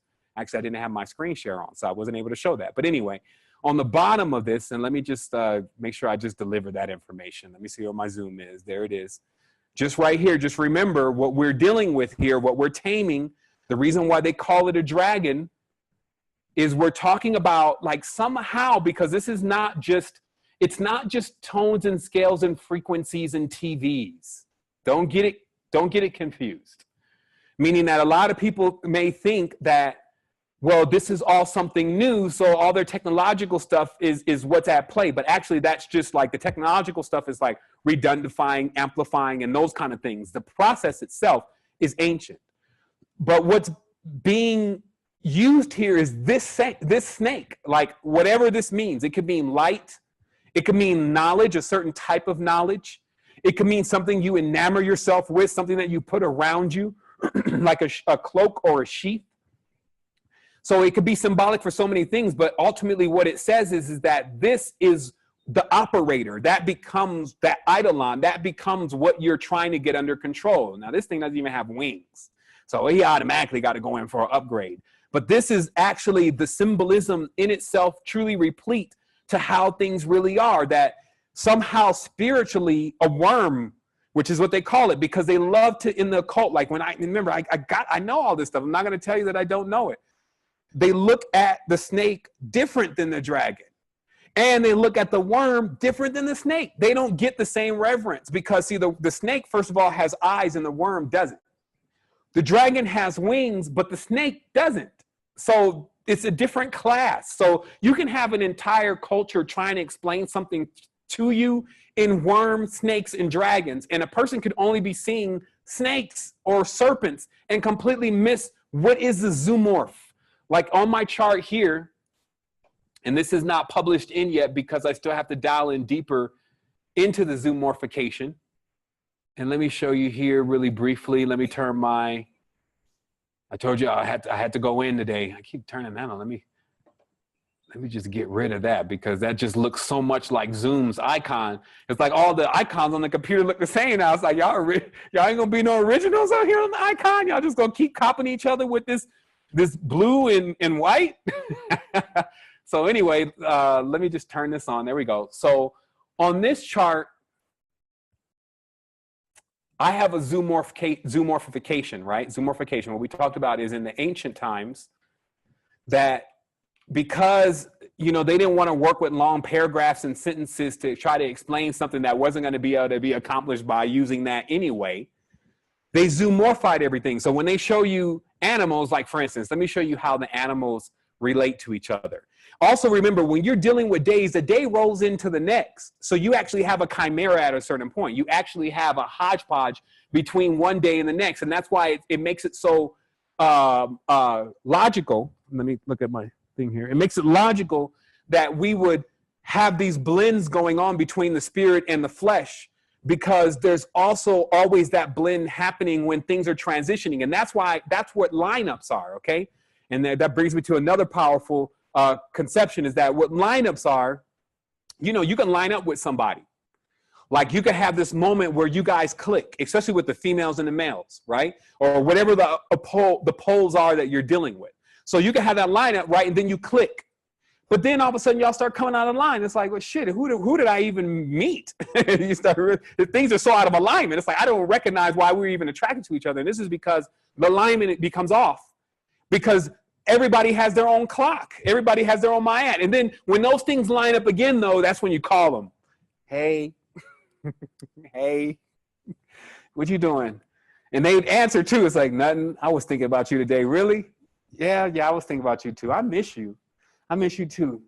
You know, do you want to get together tonight? Line up. So that's what's happening, okay? Let's stop being the fool here and not realizing and getting this. Playing like children all the time, still trying to realize what the birds and the bees are really about.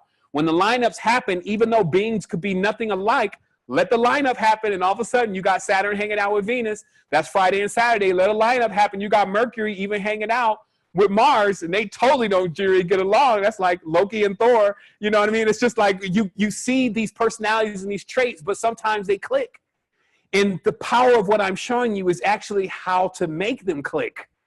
If you know certain things need to get happening right now, you already know how to resonate and dial in that frequency. Like one of the terms Halo took from me was dialing it in. I say that quite a bit because sometimes when I need to get stuff together, I'm like, okay, give me a minute. Let me dial it in because I need to bring in the right energy. It's like the focusing on my lens to make sure that I'm crisp and clear about what it is that I need.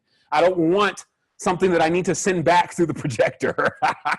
Like just try like, that'd be like a woman trying to stuff a baby back in. You just gotta let it run its course. Old pumpkin head. So what happens is you have to get to a point of realizing that you don't want things coming out of the projector that you haven't constructed properly. We jump in these relationships all the time. Now we don't know anything about the person. We don't know what's going on. We're just synchronicity put us together. All right, sound like you're going with the flow.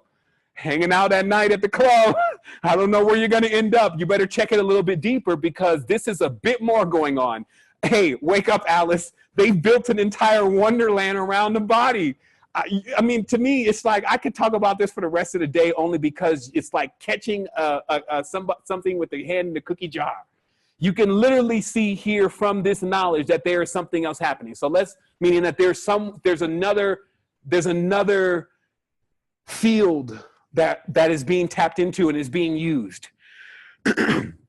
So, as I was mentioning, there's some zoomorphications here. Now, notice how, let me give you a little story. I'm gonna give you a story a little bit, as much as I can just right now, just to make some things connect. You don't gotta see this, but let me show you. Okay, so Monday, okay, is the moon, right? The zoomorphication is a cat and a rabbit and a wolf. Now, let me show you why.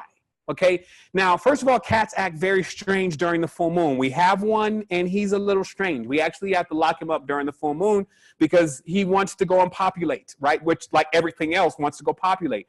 But the thing also about the cat is that the cat is actually half snake. As we know, the eyes are convex, so it's not like a actual lion which has circular eyes. It actually has convex eyes. So it's actually a mixture between a feline and a serpent. So that cat will actually tell us probably more about the moon as we understand zoomorphication. But let's say we totally missed it. So let's run to the rabbit.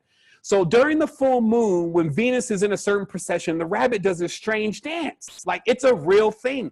It's actually why I believe in Wonderland, they start showing the rabbit doing certain things, and why the rabbit's doing the fudder whacking and all this, because rabbits naturally do a strange dance. Don't know what it's about, but it has something to do with the moon, especially when it's in conjunction with Venus. And wolves, do I need any more? I'm telling you, even me myself, and it may have something to do with this beard, but when it gets around full moon time, man, maybe sometimes I feel like maybe y'all need to lock me up, because I just want to do everything. I feel like I have so much energy that I can just literally howl at the moon, right? So that's Monday, right? What a time. Like, already Monday is a big day. But what do they have? Most people at work, you know what I mean? But the thing is that there's a lot of energy coming across Monday. Tuesday comes around. Let's talk about the Scorpion and the Ram.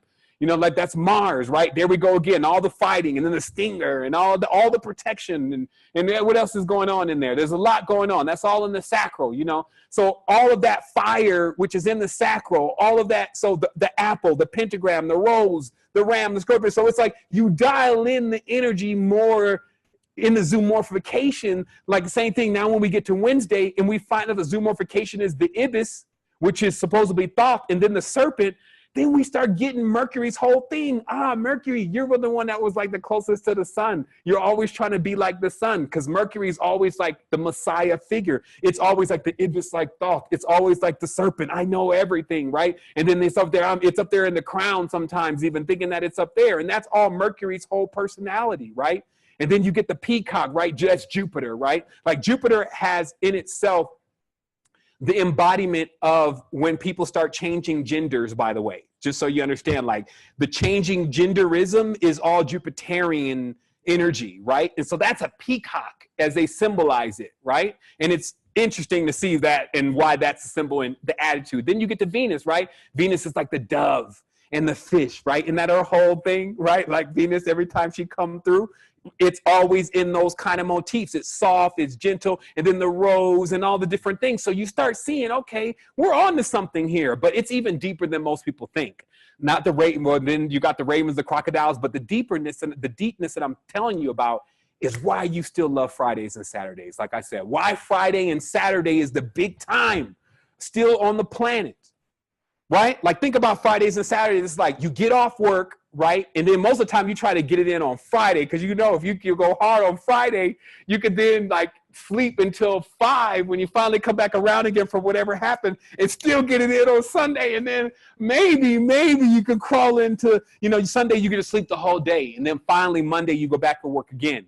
So the reason why that is embedded in the culture and the reality is because that Friday is Venus, right? She's this lady's night. Like, she's out. It's about to happen. It's going down. And then Saturn's there with all the bread and all the, and you know, that's the old man with the money. And then it's like, in that connection, this is going to be a great night. And then when Sunday comes around, though, that everybody's in regret about what happens. And then now it's time to get back to work on Monday. And these energies really function like that. Now, they had it down to, like, they have the Kemetan deities, you know, and Aset rolled through. They have the Sumerian deities. Here come Nanar with that shit again. You know, it's all right there. And it's just, we think things have changed, but they really have not. And it's like, it doesn't even really look that better.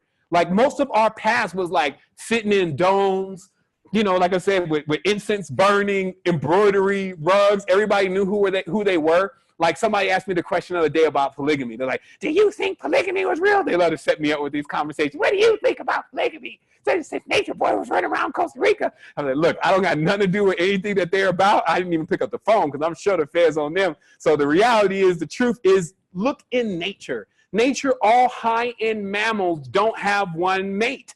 They don't. Why? I started thinking, why? Why do all high-end mammals not have a mate? They have multiple mates. Even the lioness can actually be pregnant by several lion males and have different cubs in the same litter. Why? There's something beeping over there. I'm not sure exactly what it is. I may check it out in a moment. Seems like something may be running out of its life or its batteries or whatever. Give it a moment. So anyway,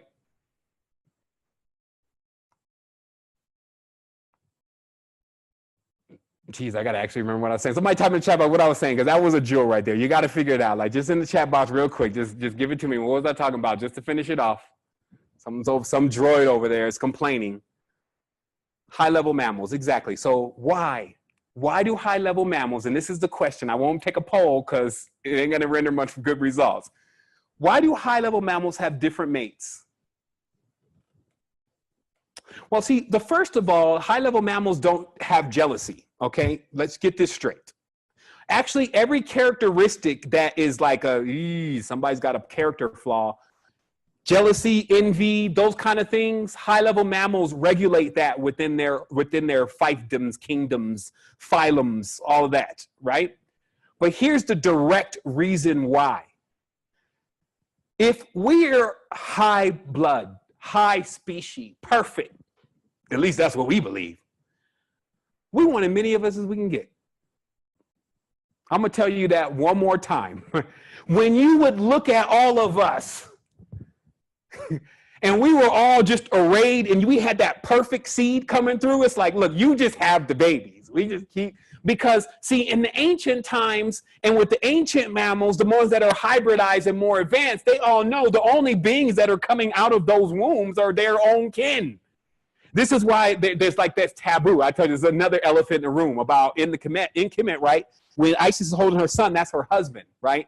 But then when you try to bring that out in the open, people are like, "Ooh, brother, what you saying, brother? You saying that the wife, the mother? Brother, that's the white folks." No, it's not. Actually, they're stealing again.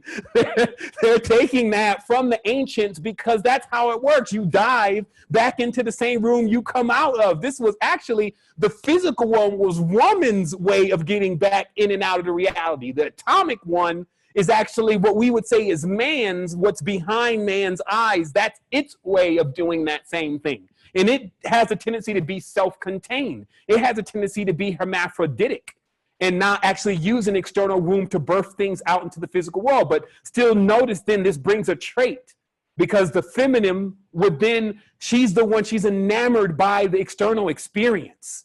So she actually, to bring a child out, it's like, oh my.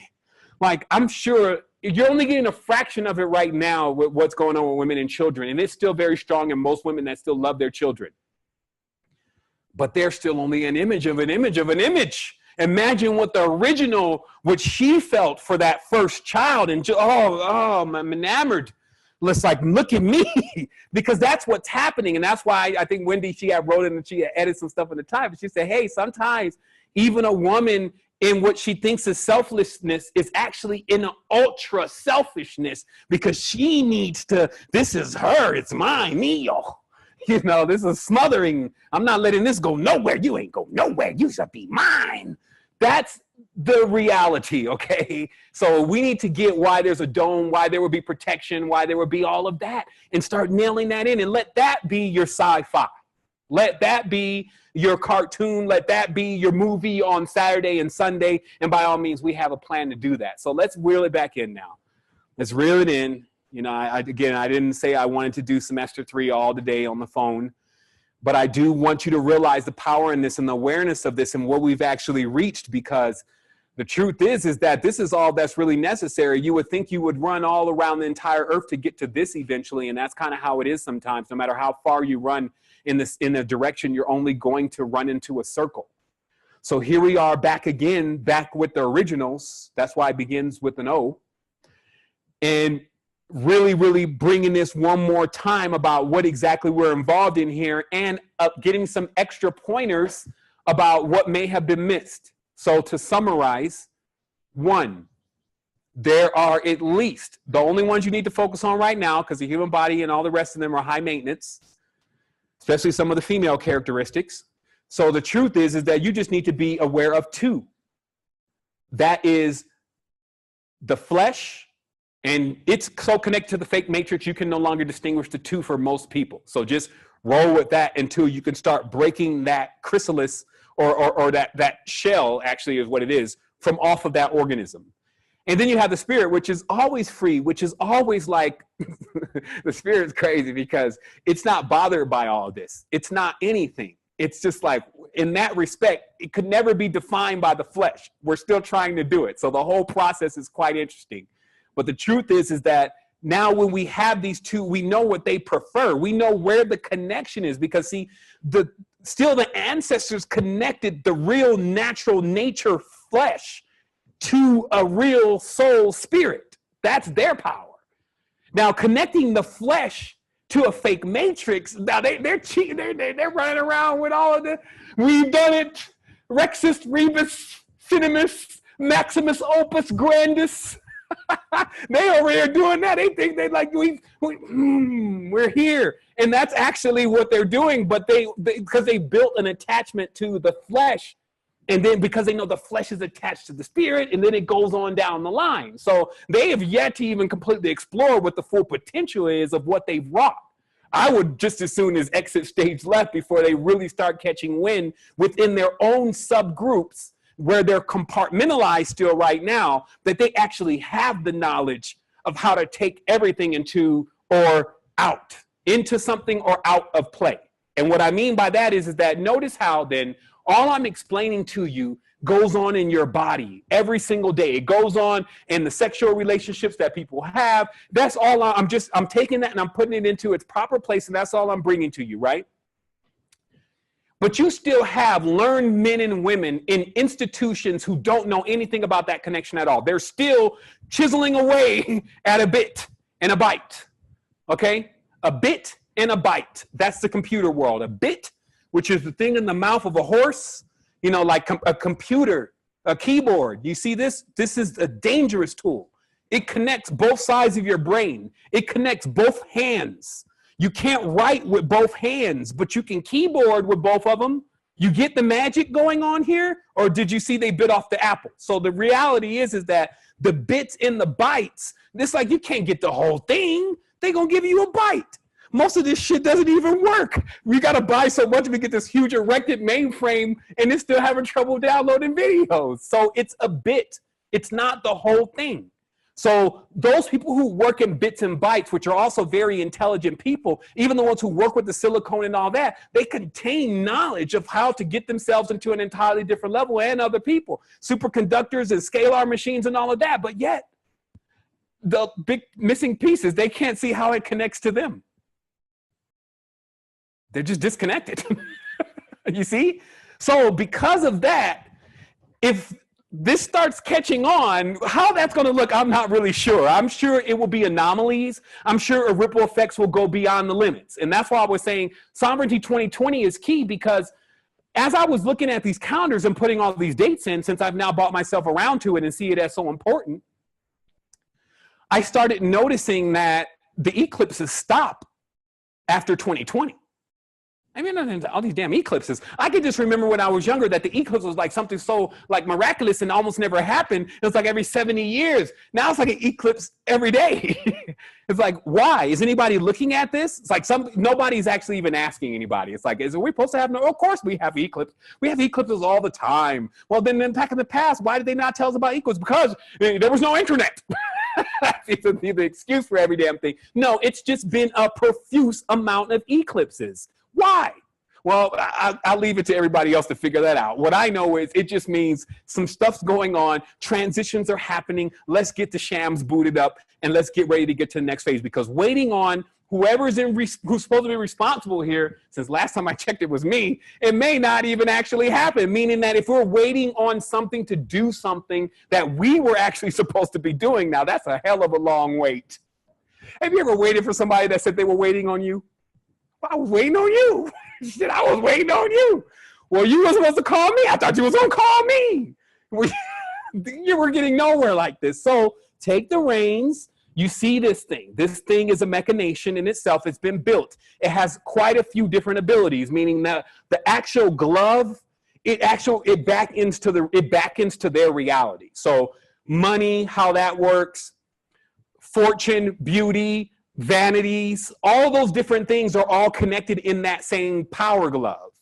So I just believe everybody here is at the stage now where you're realizing how much more sovereignty is important than a bag of makeup. Like that, how much more sovereignty is absolutely more important than controlling somebody else and taking them along on the journey and have them using the bathroom in your ship. Think about it. It's like, yo, self-sustain yourself already. We're like looking at other people, expecting so many different things from them. And then all you get from them is like crap sometime. Already get yourself together. And then what happens? What happens is the same laws, same rules in which everything got together in the first place start actually working for you now. Since that's all they did in the first place, everything works for you. And so because of that, what happens is it all starts lining up. Everything just starts happening. Just don't be the one to say, I don't know what I did. Now, you know what you did. Come back with the knowledge, get a knowledge to other people. It's like, that's the whole issue here. It's like once somebody figures something out, they're like, stealing power. Mine, precious. You know, they want to like patent it. They want to patent it. They want to seal it. They want to secure it. They want to bind it. They want to oath it. They want to contract it. They want to everything. Do. And it's like, well, shit, what is going to happen to it now? You've buried it, basically. Good, you've buried your jewels, snake. Now you're going to have to figure out where they are when you need them. That's the thing about snake people. They bury shit. Now, think about it again, what I'm saying. Every single person on this line has origins with some serpentine creation, period. If you want to argue about it, then, man, you're in the wrong course. Fess up to it. It's that dark, melanated melatonin part of all your organs that is green naga.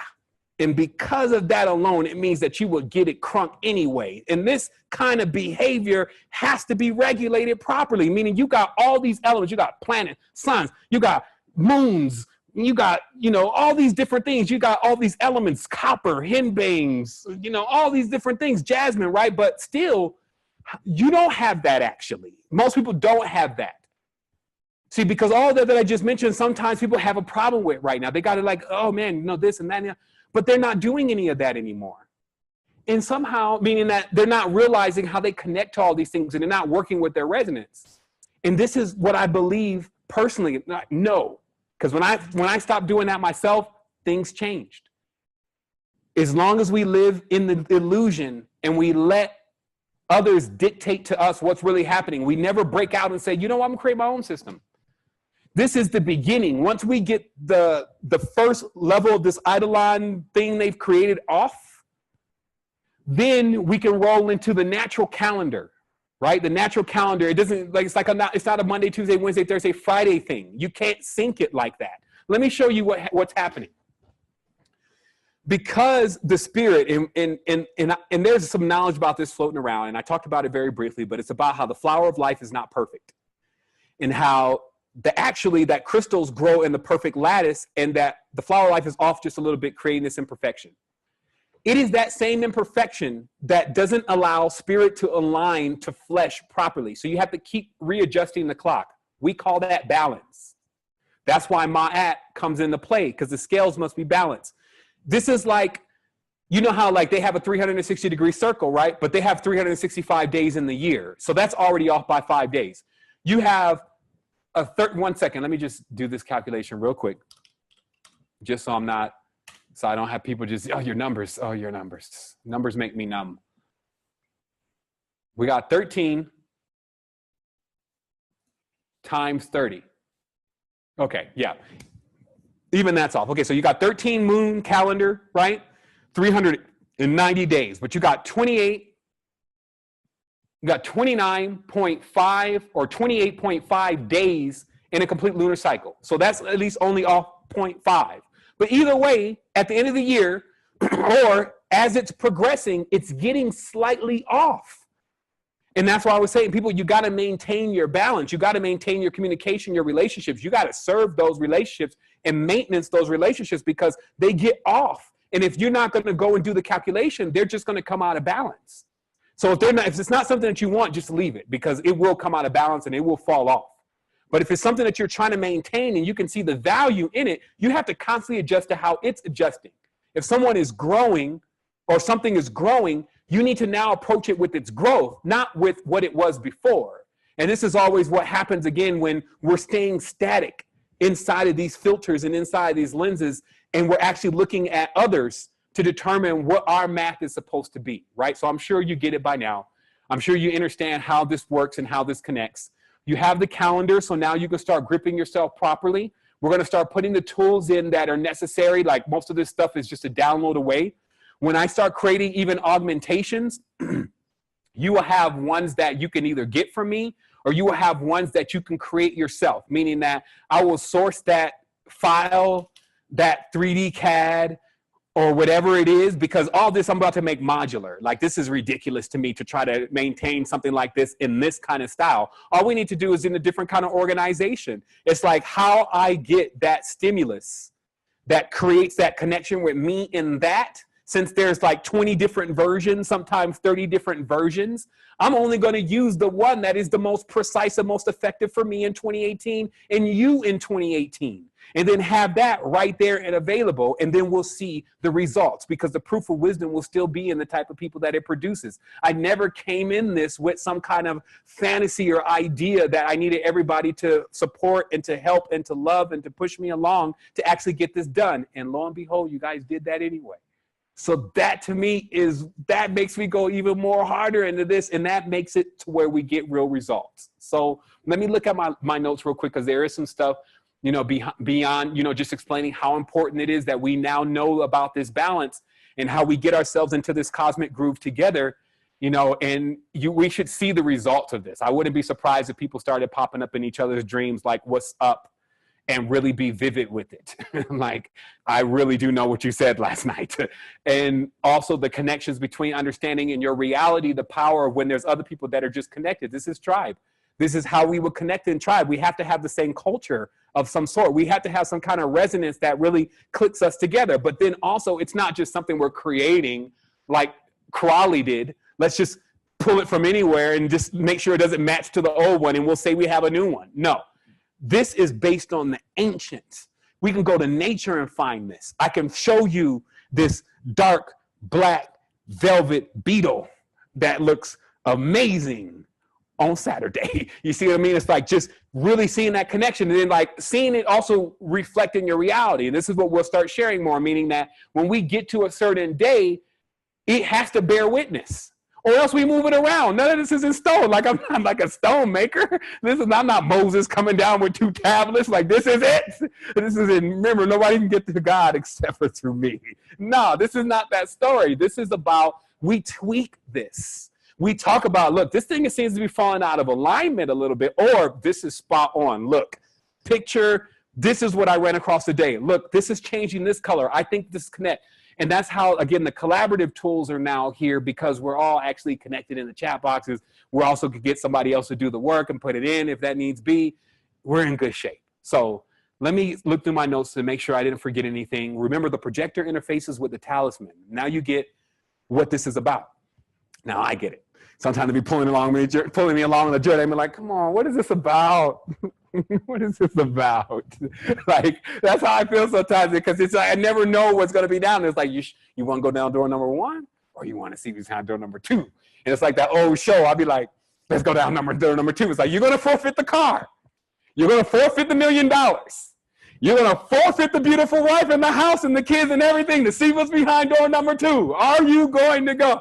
Let's go, Bob. Let's go. You know, and then it's going to end up being more and enough for everyone, because every time we sit in that, like I said, if we stay stale, if we stay in the mode, but if we stay in that picture, like as it's, you know, going through the stuff, you know, the stuff, the stinky stuff from the film, right? As it's going through there, if we choose to be cast only in that mode, if we get hung up on that line, right, and get dragged down as a slide, and that's all we ever hear from you again, I'll still come get you. But the reality is that this ain't how we should roll. And if we're supposed to be together, and that's the reality of it, if we truly love each other, whatever that actually means, if we have the compassion for one another, then we get in tune with one another. And that's what's coming to me. It's like, just keep putting everybody in tune. Keep coming closer together with them. You will realize it, because you feel it. I feel it. It's in my body. Like when I lay there for a moment, early in the morning, I feel, ooh, I don't know what it is. I don't need to define it. I don't need to give it a name. To have a name for it means you would be able to control it. I don't want to control it. I'm not a control freak. Let her do her thing. So that's how it works. You see, it's like taking all of those components, everything we learned, it must come in service to us now. The cosmos is my parents. They'd be like, hey, son, we gave you a lot. Like, shit, we poured it all. We poured it in. You better. That's how I feel like, because I don't feel like, oh man, I'm doing all that I can. I'm like, man, I hope I make the bar for what y'all gave me, because I came from a long way. People from where I'm from, they didn't even make it to this point. They're either out of their damn mind. We're talking about even family members coming out of the same womb and damn lost it. Friends, like enemies, like every single person in the whole thing. And then I'm somewhere at the point where I'm starting to see the connection, starting to see the truth. And I would forfeit that just because of my own pride or because of my own ignorance? No way. It's not possible. I don't think anyone in this group would let me do it. I wouldn't let anyone in this group do it. And more than anything, we know that it's also like, this is one thing I want you to realize. This is the crescendo. Actually, the crescendo was earlier.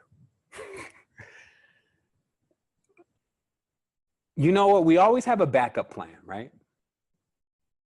Think about that. Part of living as a being in fear means having a backup plan. Right? I have actually 5 backup plans at least, because I like play chess. So I got different ways to make certain things happen in this world, whether it, hey, don't give me the option number 5. I'll take us all to heaven. But anyway, the truth is, if you really think about it though, why are we always backing up? I'm so tired of living like that. Like, I'm so tired of like trying to figure out like what will happen if we need to do this, then I got this, I have to sell this, and I have to bring this person, I have to, and then if we need, and I just the other day, I'm like, man, why is there always got to be a backup plan? Man, I'm going forward with this. Like, I'm going forward with this, and I know it's going to work, and I don't have no time to keep making backup plans because I'm making forward plans. It's like, I know more backup plans. This is like forward stuff. I'm progressing with this. And we're progressing together. So that's it. So I'm going to take some time, though, to answer some questions. I'm going to do like I always do. I'm going to let it air out. I'm going to put some batteries in this thing. It looked like it's want to give way, but it held up this long. Thank you. Appreciate it. And when we come forward, we're going to answer these questions that are related to anything that was presented here. Let's also look at, so that this won't turn into, so I can kind of cap this just in case somebody wants to jump off the line now that they're filled with joy and they want to go and celebrate. Either that or they got to use the restroom. Let me make sure I cover the last part of the notes, just some updates. Also, like, the platform is like it's on steroids. Like, I'm doing some stuff behind the scenes that it just, the lights just come on and all of a sudden people see it. Like I said the other day on my recording, I think some people think they're supposed to see like some preliminaries before things happen. These are the preliminaries. And if you think that this is dope, wait until you see what happens, because this is only coming first. And what I'm talking about is, obviously we got these unified calendars in. We got a timeline that has now got some pillar points in it. It's at /timeline. I'm even eventually going to be thinking about using the timeline as an ambassador tool, just because you can put links in it, but it means that we have to replicate the timeline. So I'm still working with how to do that and how to buy more licenses just for people who want that kind of thing. But the timeline is very important because it lets people know where we're coming from. It also lets them know where we're going. We project into the future. There's still mindful deaths. I still see companies, Jane, you need to hit mindful deaths tonight because they made me cry last night and I know really some things are happening in their ear. You know, I want to see this service in the places that really need it. People getting the augmented experience of who they truly are and being able to walk out of those fortresses, okay? So what we're talking about, though, is people got to see that, though. It's like, okay, how does that all lay out? That is where that's how the timeline is being built. And you see we've peppered some pillars in there so far. There's 22 entries inside the timeline just for, actually, Dennis, that's the timeline. If you want to share the link to it, it's /timeline. I know somebody also asked for the calendar too, but also somebody can share the timeline link. That'll be awesome. And just to see what we're doing there. And then I already have 10 pillar shows that we've done over time that I'm going to be sprinkling in there. And then it's just going to keep growing from there. All this stuff we really are sorting by category so people can kind of toggle stuff off. Because, you know, a lot of people feel overwhelmed when they're, you know, when a lot of information is put out to them. So we want to, you know, make sure that there's a way for them to turn off things just so they can see what's there. So we have that going on in the timeline. We also have a big update with the Master Crypto class. Like, I personally believe that the charts are ready to do their thing, that there's just too many greedy minds that won't let the Christmas go by without them trying to see if they can stick their hand in the cookie jar one more time.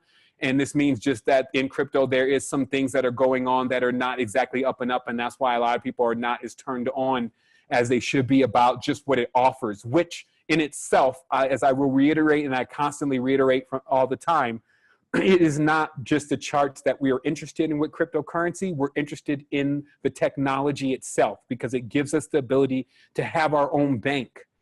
And as long as our money just stays where it is, whether it goes up or down, we don't really care. We can't make it go up. But the truth is, if as long as it stays where it is, if I put $100 in there and I come back and it's $100, that's all I want, especially if that $100 is no longer in the vampire Merovingian's hands. You see what I mean? So it's just some future forward stuff, though. There's a lot going on in the field in development, but we're always early. And also, I really foresee that at the end of 2020, that Mindful Chain will be that crescendo that takes quite a few people into sovereignty. No, don't quote me.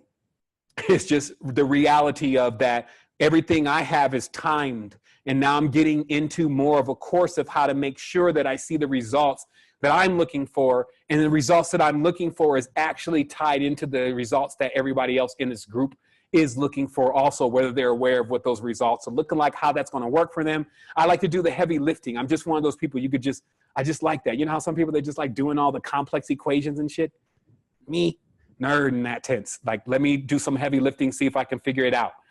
And so what we have is we have the Crypto Masterclass coming, and that means that there's more incentives for ambassadors to do things with the money around cryptocurrency, which there is quite a bit. We're dialing in more metrics, getting landing pages specifically set up so that there's not as many, like, keep creating more and more landing pages. We really want a modular system. You just put in your link, it keeps going. So because we are not completely ready to launch that yet, we're about a month out, more or less, then there's still some fine details that we're dialing in with the masterclass, but just letting you know it's coming.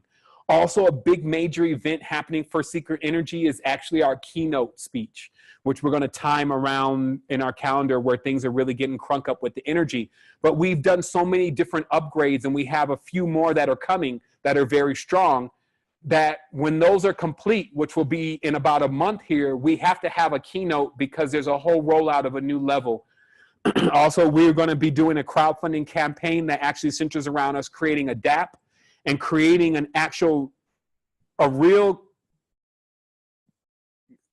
it would be a custom app. Okay, so just so you understand, what I'm building now and what I'm doing, I'm like hacking another app. Like, I'm building on top of something that is kind of letting me build but has limitations. It's kind of like how I built the Resistance in the beginning before I eventually moved on to something that gave me more capability, like with Secret Energy, which is WordPress. And then if I move on from there, I move to something like Webflow. And that's how technologies change, right? Just one smooth canvas, no blocks, etc. Lots of animations, the perfect colors, you know, the very stringed, perfect coding, you know, that's Webflow, right? So those are the next phases as far as those kind of technologies. So the next phase for Secret Energy is that we actually have quite a few different technologies that we all want to roll into the palm of the hand. So that way people can actually really be making money, really be connecting with each other, really be waxing strong and powerful. And then while it's all happening, not be so held down because they're actually in a computer, or they're trying to do that from a website, or they're even actually tethered to something. This is really like, it wants you to stay in output. So it only is really giving you the input that's needed to actually go and do more output to get your actions happening, right? So we want to build that. We know that we're going to build that, and we're going to ask for assistance before we build that, just to give others that have been in the network for 10 years the opportunity that if they want to contribute to that, then they can. It is really like that. Some people say that they don't actually have the opportunity to contribute, but they do want to know what they're contributing to, and they want to see the whole thing laid out. And I think that that's perfect, so that people can see, you know, where we're really at with contributions as far as the people participating. And anyway, just bringing us all more and more into a nucleus. And then anytime I get, see, by this group, the reason why I love the ambassador training so much is because I push myself to deliver things at a certain time. So I'm always like, okay, let's get this done, and then you'll see it roll out. And for me also, that helps because I see stuff roll out. So the next thing I want to see roll out is the complete DApp with the mindful integrations, with the incentivizations, et cetera. And what I worked with previous to that right now was unifying this entire network, getting support all in the same place, upgrading all the sites, deprecating things that we don't need to free up resources, installing things that we do need to increase resources, and then also really doing the brain work when it comes to how to get retention higher, how to get people to participate more, how to get ambassadors paid, how to get specialists in the mix, and also working with ambassadors, and all that's coming into play. And so what I've done and what we've done together is we put this into our own projector, if you may, and now it's already manifested through the actions that we're pushing into. The next thing is that now we all want each other's, because you got nucleus stuff, right? Like this is more of like broad. This is broad, unified, like a blanketing spectrum. You got this other stuff in your own nucleus that needs to dial in a little bit more to what you need. So that's the services that we're looking at building. Well, actually, there's a lot of them now, but we're looking at refining those services and bringing them into play. And of course, that means the stores. That means a lot of different things. That's just beautiful stuff. But it all centers into sovereignty. And we also are getting people paid. That's how we're working this. I'm not thinking, how can people work for me? What can I do to get them to make more money for me? That's a turnoff. Literally, you can't be motivated by money. Why? Because when you get a bunch of money, where your motivation gonna come from then, Wardy? Where's it gonna come from then? Like I've been had cash. If it was all about cash, then I should have never came. This is about something bigger. We're going like, I pushed all the chips in. They're like, man, this dude's nuts. I mean, like, you're gonna get a full house, son. You're gonna win. It's like, that's not something that I'm trying to do right now. This is not all about winning. This is about something, this is about a word we haven't created yet. I don't see in the world what I want to see from it. I don't see in my relationships what I completely want to see from them. That's what this is about. The money thing, now that's you know, they can get that figured out. It's not the most complicated thing. And that's why we talk about the energy and, you know, coursing and building up your energetic centers and understanding where all that comes from. This is now going to give you that extra key, because the stuff that you're going to see on these charts, because my thing is, I want a person to be able to do this from zero, nothing, maybe even in the negatives, because a lot of people are in the negatives. They just don't know it. But from the negatives, like, can I start this course project to get myself off the streets? Can I? I've lived on the streets before. I've been in foster homes before. So would it work for me? Like, and if I could say, yeah, that means that I could put myself back into that mindset and say, what would I need then? How would this need to onboard me? Okay. So that's like, I'll have to start at certain points because that's where everybody is. But there's a lot of things that we're ignoring. That's why actually we only have 7 positions here. In the occult, we know there's hidden planets. That's why the Sephiroth exists. They have hidden planets. But it's like crawling before walking. Let's just get the Eidolon under control and get the, you see, you know how they hold that thing, just to show you another metaphor, you know, with the puppet, they hold that thing like this, right? Everybody nod and say, yeah, do you know that thing that they control Geppetto with? That's what a projector really functions as over the eidolonic body. Just so you understand, it gives you the control to move around the piece. That's why it hangs from the strings and it kind of looks like that. That's what this is about. It's about creating a resonator that ties into this. It's somewhat of an illusionary body, but still, just because it's an illusion, and this is what I was telling people before, just because it's an illusion doesn't mean it's not real. From the definition that we have of real, all we're talking about is just the magnitude of strength and the magnitude of presence and awareness. So original is completely aware.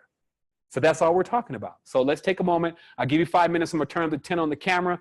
Go ahead and replace this battery. I'm going to come forward, then answer some questions, then let everyone get onto their thing. You see the dates. We're going to meet together Wednesday. I will put that on the calendar. It'll be short. I'll show how I'm getting the things fixed. I just got to wait for one of these places to open up on Monday so I can get a certain program that I need to score this material properly. But I'm going to show some examples of how I'm implementing this design. Then me and Heru getting together on the 4th. We're going to show you how to make the resonators. Then your crystals should be arriving somewhere in there. You're going to spend some time. That'll be marked on the calendar. Then we're going to go into the burying of those, which is the planting of the seeds. We'll do that collectively.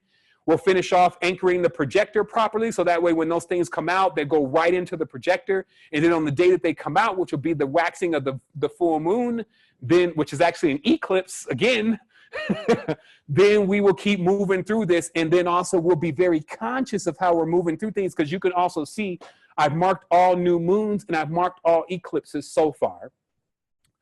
I've marked some holidays that I feel like that may be significant for us to cross-reference things. And this is how you can dial in a bit more. Because remember, the Jewish calendar is pretty extensive and they do have the truth. They've just hidden it from themselves. Anyway, when you include their holidays, they have quite a bit going on in there. And it seems like they're saying something like there's some coming up. And I looked and I said, because, and this is how you'll be able to start dialing in like, okay, this is definitely, this is like, because red is just like, how many shades of red there are? I guess at least 50. So what happens is because of that, there's like a deeper dialing in that you can do. And there'll probably be more indicators as we keep dialing this in more and more with certain events where we're like, look, it's all happening on the same day. Super Bowl, lunar eclipse, Bosh Havitsa, and they're all going on. Something's happening. Let's do something. Let's do something. And then we'll just schedule our thing. Like we won't be in observance. So I won't be there. I won't be attending. Man, no, I won't be there. We'll be creating and doing our own thing that vibes with the energy, and we'll know what that energy is. So let me just take the break so I can come back. Let's take that moment. The question that I had more so to do actually with business, and I don't really want to get too far off topic of what you were saying, but I'm trying to get this current going right now, you know, because I need to stabilize myself in this physical reality. And also I want to move out of this space because, like I said, I actually want to come to Costa Rica, and I actually want to build with you because I want to, you know, learn the type of thing. You know, I'm not tech savvy like that. I don't do growing up. I'm like, yo, computers, who gives a fuck? Like anything that I thought, like I was a kid that went to sleep in class and woke up and could answer all the questions. And so, you know what I'm saying? Like I was not the computer kid. Like you wouldn't come to me for computers. I would be reading a book or something. And I stopped reading books once I figured out that you can meditate to know things. And it just went on from there. But like, I see all of this stuff that you're saying and I want to get into that. But the money thing is the most important right now because only the money is actually going to be able to get me to be able to move around unless I get to be able to run like lightning, which I believe is a possible ability. But now we're not going to, you know, do fantasy right now. So I got like jewelry and stuff that I make, you know, and I also do a couple of other things. And I was wondering, because I remember the brother was talking about Facebook and how you can use Facebook as a marketing tool. And so I wanted to actually, if you could remind me of what video that was, what ambassador lecture that was, that he said that in. And also if you have any other things that you can kind of add, like beyond that, so that I can incorporate them into being able to get, you know, online marketing, because I can do the face-to-face thing. But, you know, I would like to broaden my bandwidth, as you would like to say. Most definitely. Let me put my mic over here so that way it's not a constant noise because I got my headphones on. Okay, so first and foremost, you know, just to go over this very briefly, what I did was, you know, and it can be brief because other than that, it would be a very long topic if I hadn't simplified it again. What we find is that we got a basic situation that's actually happening with the money thing. And if we keep trying to do it like, let's say specifically for everyone, like, okay, let me know about what your uniqueness is. Let's start coaxing that out. Let me see what your product is. What do you feel like you're good at? You know, that process, if we start that first, what happens is that we're kind of skipping other things that may be the problem. Like they talk about the fasciae. They say like even the fascia is even the problem with the back. When people have back problems, the fascia is the problem with, you know, just so many different things, right? That it's not even related to what you think that it's related to. It's the fascia. And maybe if you would just start stretching, maybe that will fix the problems, right? Okay, so that's the story of the fascia. So let's say, for instance, money has that same kind of thing. That if we try to use these traditional methods, well, let me show you how to put it together. Let me show you a good blueprint for a nice startup company. Let me XYZ, stuff that if you could adapt to that way, in retrospect, you wouldn't even need to ask me the question, meaning that most of the time people need to know enough about something before they can even apply it. And if they knew enough about it, then they would already got it underway. So that's why everything has classes, right? Like you start from the beginning, then you don't start off as a marketing guru in the beginning. You start off with just understanding SEO and clicks, right? So because of that, what I decided is instead of boring myself with all those fundamentals, which I still will put into play, there's others that are more proficient at that, like our brother Julian, who has put some classes in, especially some of the early lectures. It will really take going through those lectures, especially from the beginning, to adapt the idea of why it's even necessary to ride trends and to fight ideas in your mind that, you know, you're kind of following behind what everybody else is doing. And, you know, it's just like, it's a whole mental thing that goes on before you can actually unlock yourself into the potential of what can be done with media, right? And you're going to need to know that. So actually, number one last year would be the best place to start.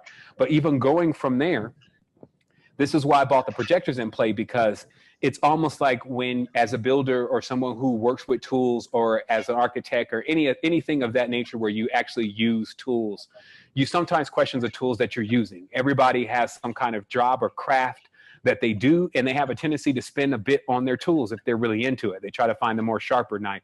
They try to find the best machine, et cetera, et cetera. Even in their own range, they will try to find the best of what's in their range if they really are into it, if it's about quality and it's attached to their uniqueness. Now, if it's just about a quick buck, that's not what this conversation is about. We're talking about things that are heartfelt, things that you put your time and intention into.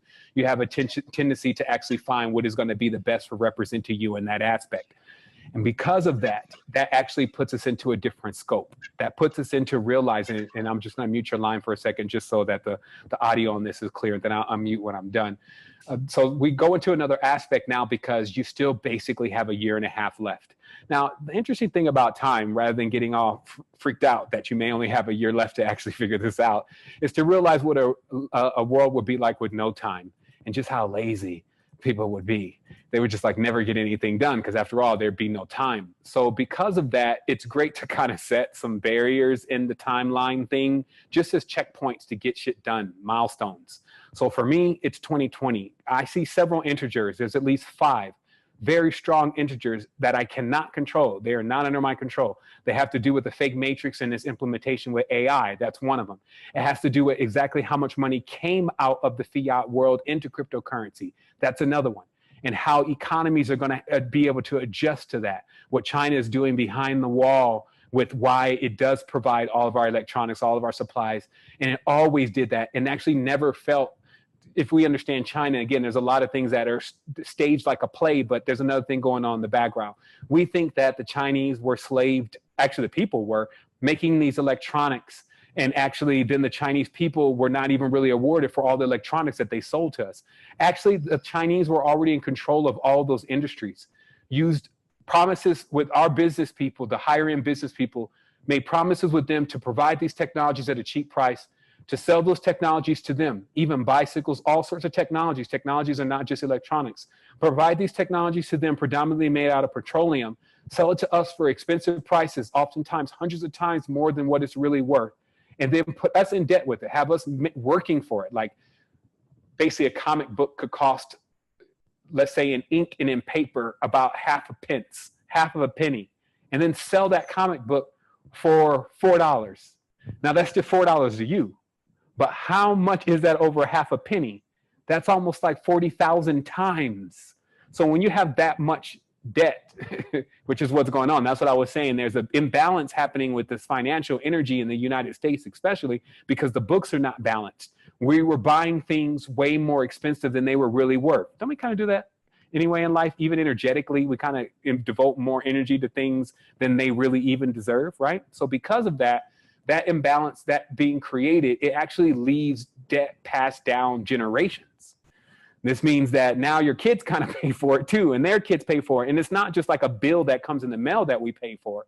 It's actually the lack of education, the lack of ability, the lack of awareness, like having the, you know, the being weathered, being in more than one place, going to different states, countries, passports, all those different kind of things, boats, like all those different kind of things that allow you to explore different domains. Right? So that's how we're paying for it. We don't have those things because we are paying too much to have other things. So with that being said, like, why would I, when trying to put it together, so for a year, which was the first round of ambassador training. There's a lot to take from that. And many people who were already on the ambassador or conscious entrepreneur tip took many of those tools and flew away with them. However, for those who were still kind of having trouble adapting to it, which was 50% of this group, 50% of this group was actually not really capable of adapting to the fake matrix principles that really, fake matrix principles meaning that understanding trends, understanding like even why you would want to do this anyway. Why would you want to make some money anyway? Like some people are just melting down. They're like, I just don't even have anything to do with the system, to be quite honest. And that's kind of like in my world, that's InterVersity. That's why I kind of keep that stuff over there. But some people were really coming into this course that had that feeling that, hey, I want to understand what next level of advancement you're going to bring and how you're going to tie this all together. So we cater to that in many tenses, meaning I literally focus on how to do this with people who don't want to jump into certain aspects that you need to be in to really succeed in the fake matrix. Okay. And I would want to see a better success. That's all I'll say. So that's why I came out with the projector. Meaning that when I saw how much the methods that I was introducing over the last year were still being adapted by that 50%, even though I was making it as metaphysic as I could, it still was really low, the adaptability. Meaning like still it boils down to like, maybe my job is not here yet. Meaning that maybe what people really should be doing, there's actually no companies that do that yet. Like, because traditionally you would think that the company needs to pay you a certain amount of money, and that money that you're getting is all they can really pay you. And they're paying you as much as they can for that position. When the fact is they're probably paying you at least 10 times less.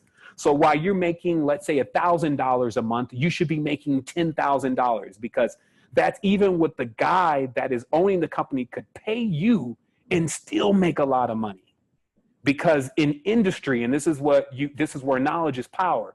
You go into industry. I went into industry because I wanted Fiacqua. I wanted to make my own device. And anything that I jump out into doing, I seem to finally get to it after many bumps and bruises and lessons. But after that, I realized the power in manufacturing, but more importantly, the numbers. And that's why I'm telling you, these people made 1,000, 2,000, even 10,000 times as much on some of the items that they sold us.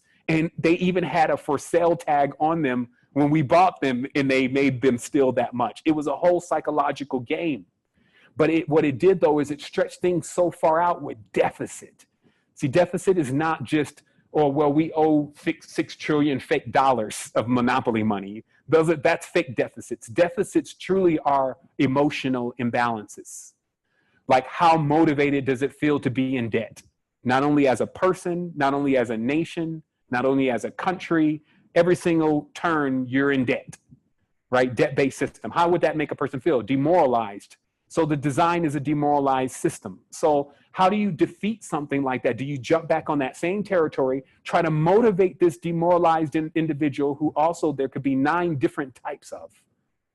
Because remember, we're talking about uniqueness here, and not all the humans are the same. Even in the physical bodies, there's at least 9 archetypes.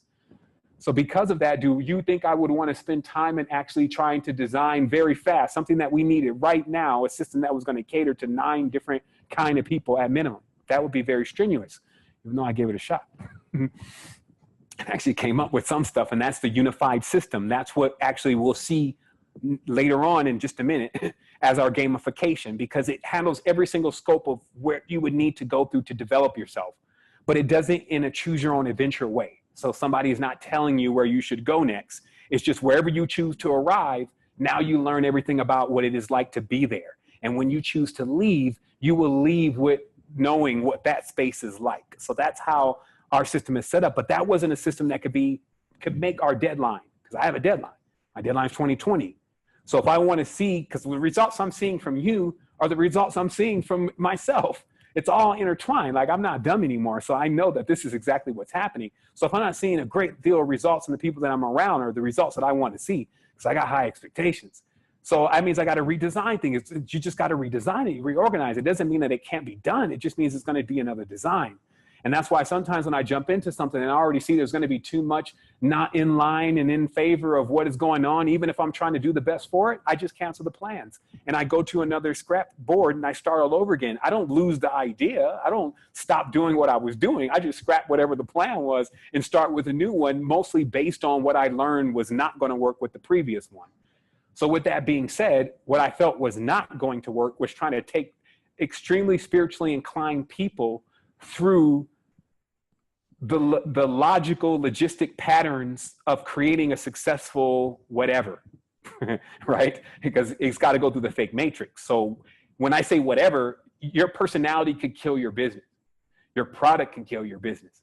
Getting bad products from other people can kill your business.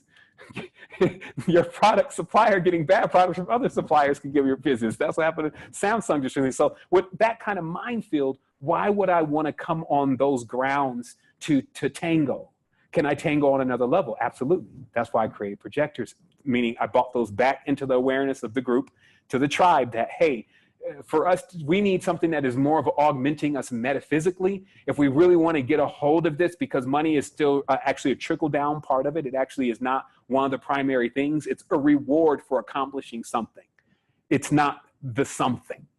So let's get that very clear. So to get more of what the something is, to understand more of what the something is, you need to see it in a two-dimensional aspect. You need to see it where it actually happens. Basically, you need to see the magic. They call it magic. But when people see it, just like you said it yourself, when I went through the spiritual experience, it just blows you out of the framework. So now it's like nothing is really adaptable. Everything that everybody was talking about before is only making up a small fraction of what exactly just happened. So it makes it inadequate. And because of that, now you got to go to something that is non-conventional, something that is what they would say is unorthodox in their space. And now we kind of get their space a bit more on why that space is unorthodox and why they don't want us to be aware of what that space is, meaning these spaces within spaces. Like I said, they're called layers, right? When you have a space, you have a layer. They come right away with each other. So these layers that have been created are blinding us from the obvious. I'm showing you the obvious today. I like to bring it, like the reason why you're asking these questions is because you're right in front of the solutions. Look at the course. This is basically the calendar. What I'm going to start doing is I'm going to start rapidly firing in things that you can find anywhere that are free. You can just go to your local park, go get this, go get this, go get this, right? That way there's not really a financial, because nature is the most abundant thing.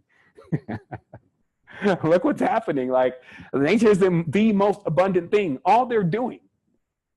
This is why you need to be a creator. Or remember you're a creator, right? You don't need to be a creator. You are already a creator. You create all the time. You got to go back into that stage and stay there, because look what happened. Everything that we have around us, this, this is fine craftsmanship. This is the ring clock, right? So this is like, they went in on this. This guy's even created some kind of disc-shaped battery. And, this is the thing right here. So anyway, but this kind of craftsmanship, the only thing that's happened, and I think this is probably brass, this is probably aluminum, right? And this is some LEDs, I guess the filtration pattern, like all of this is basically about 3 to 4 cents, realistically. The ring clock is probably, I don't know, I guess it's $100. It's like a present, right? So the truth though is that what's happened is I can't make a ring clock.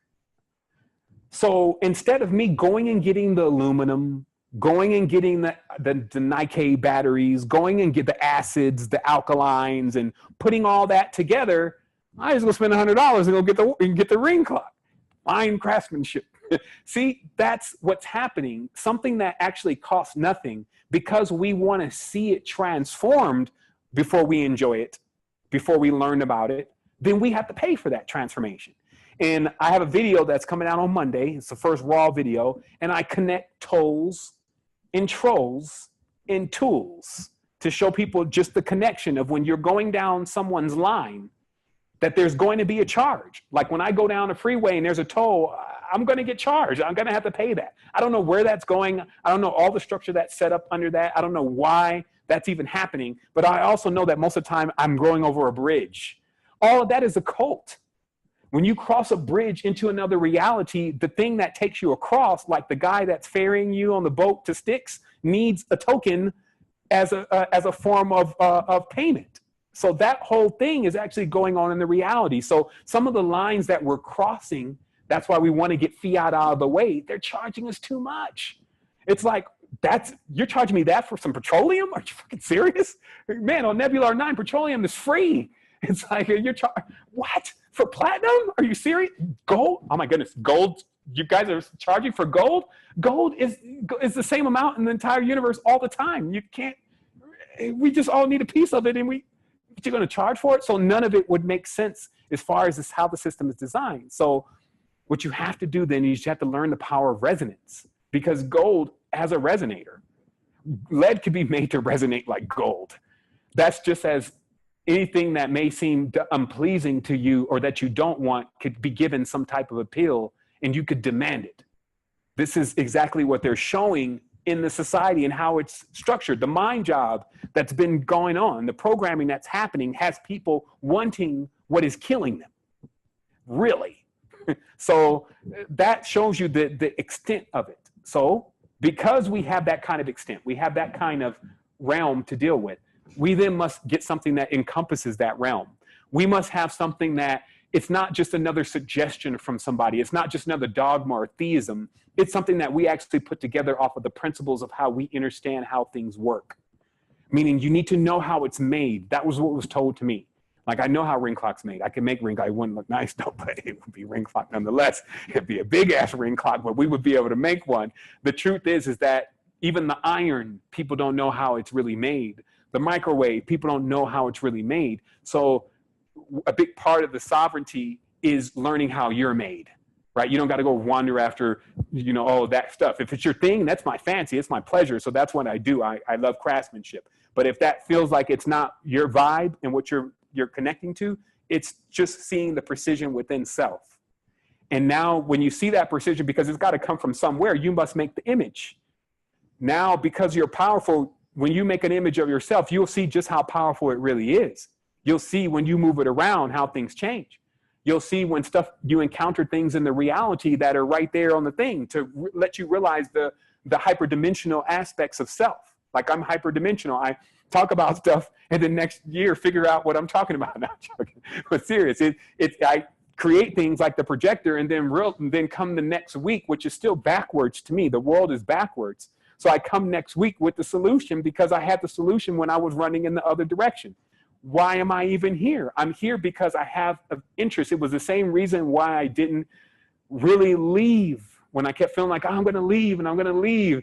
But my main thing was like, but I know you ain't going to leave without telling everybody about what you know. I mean, what would be the fun in that? So I have a real strong desire to let everyone feel the energy accompanied with what I learned, and not also have to go through so many knocks and bumps and bruises, even though those are going to be necessary. That's like being in the gym and getting sore a little bit, but also really knowing why we can get beat up. Like, what happened?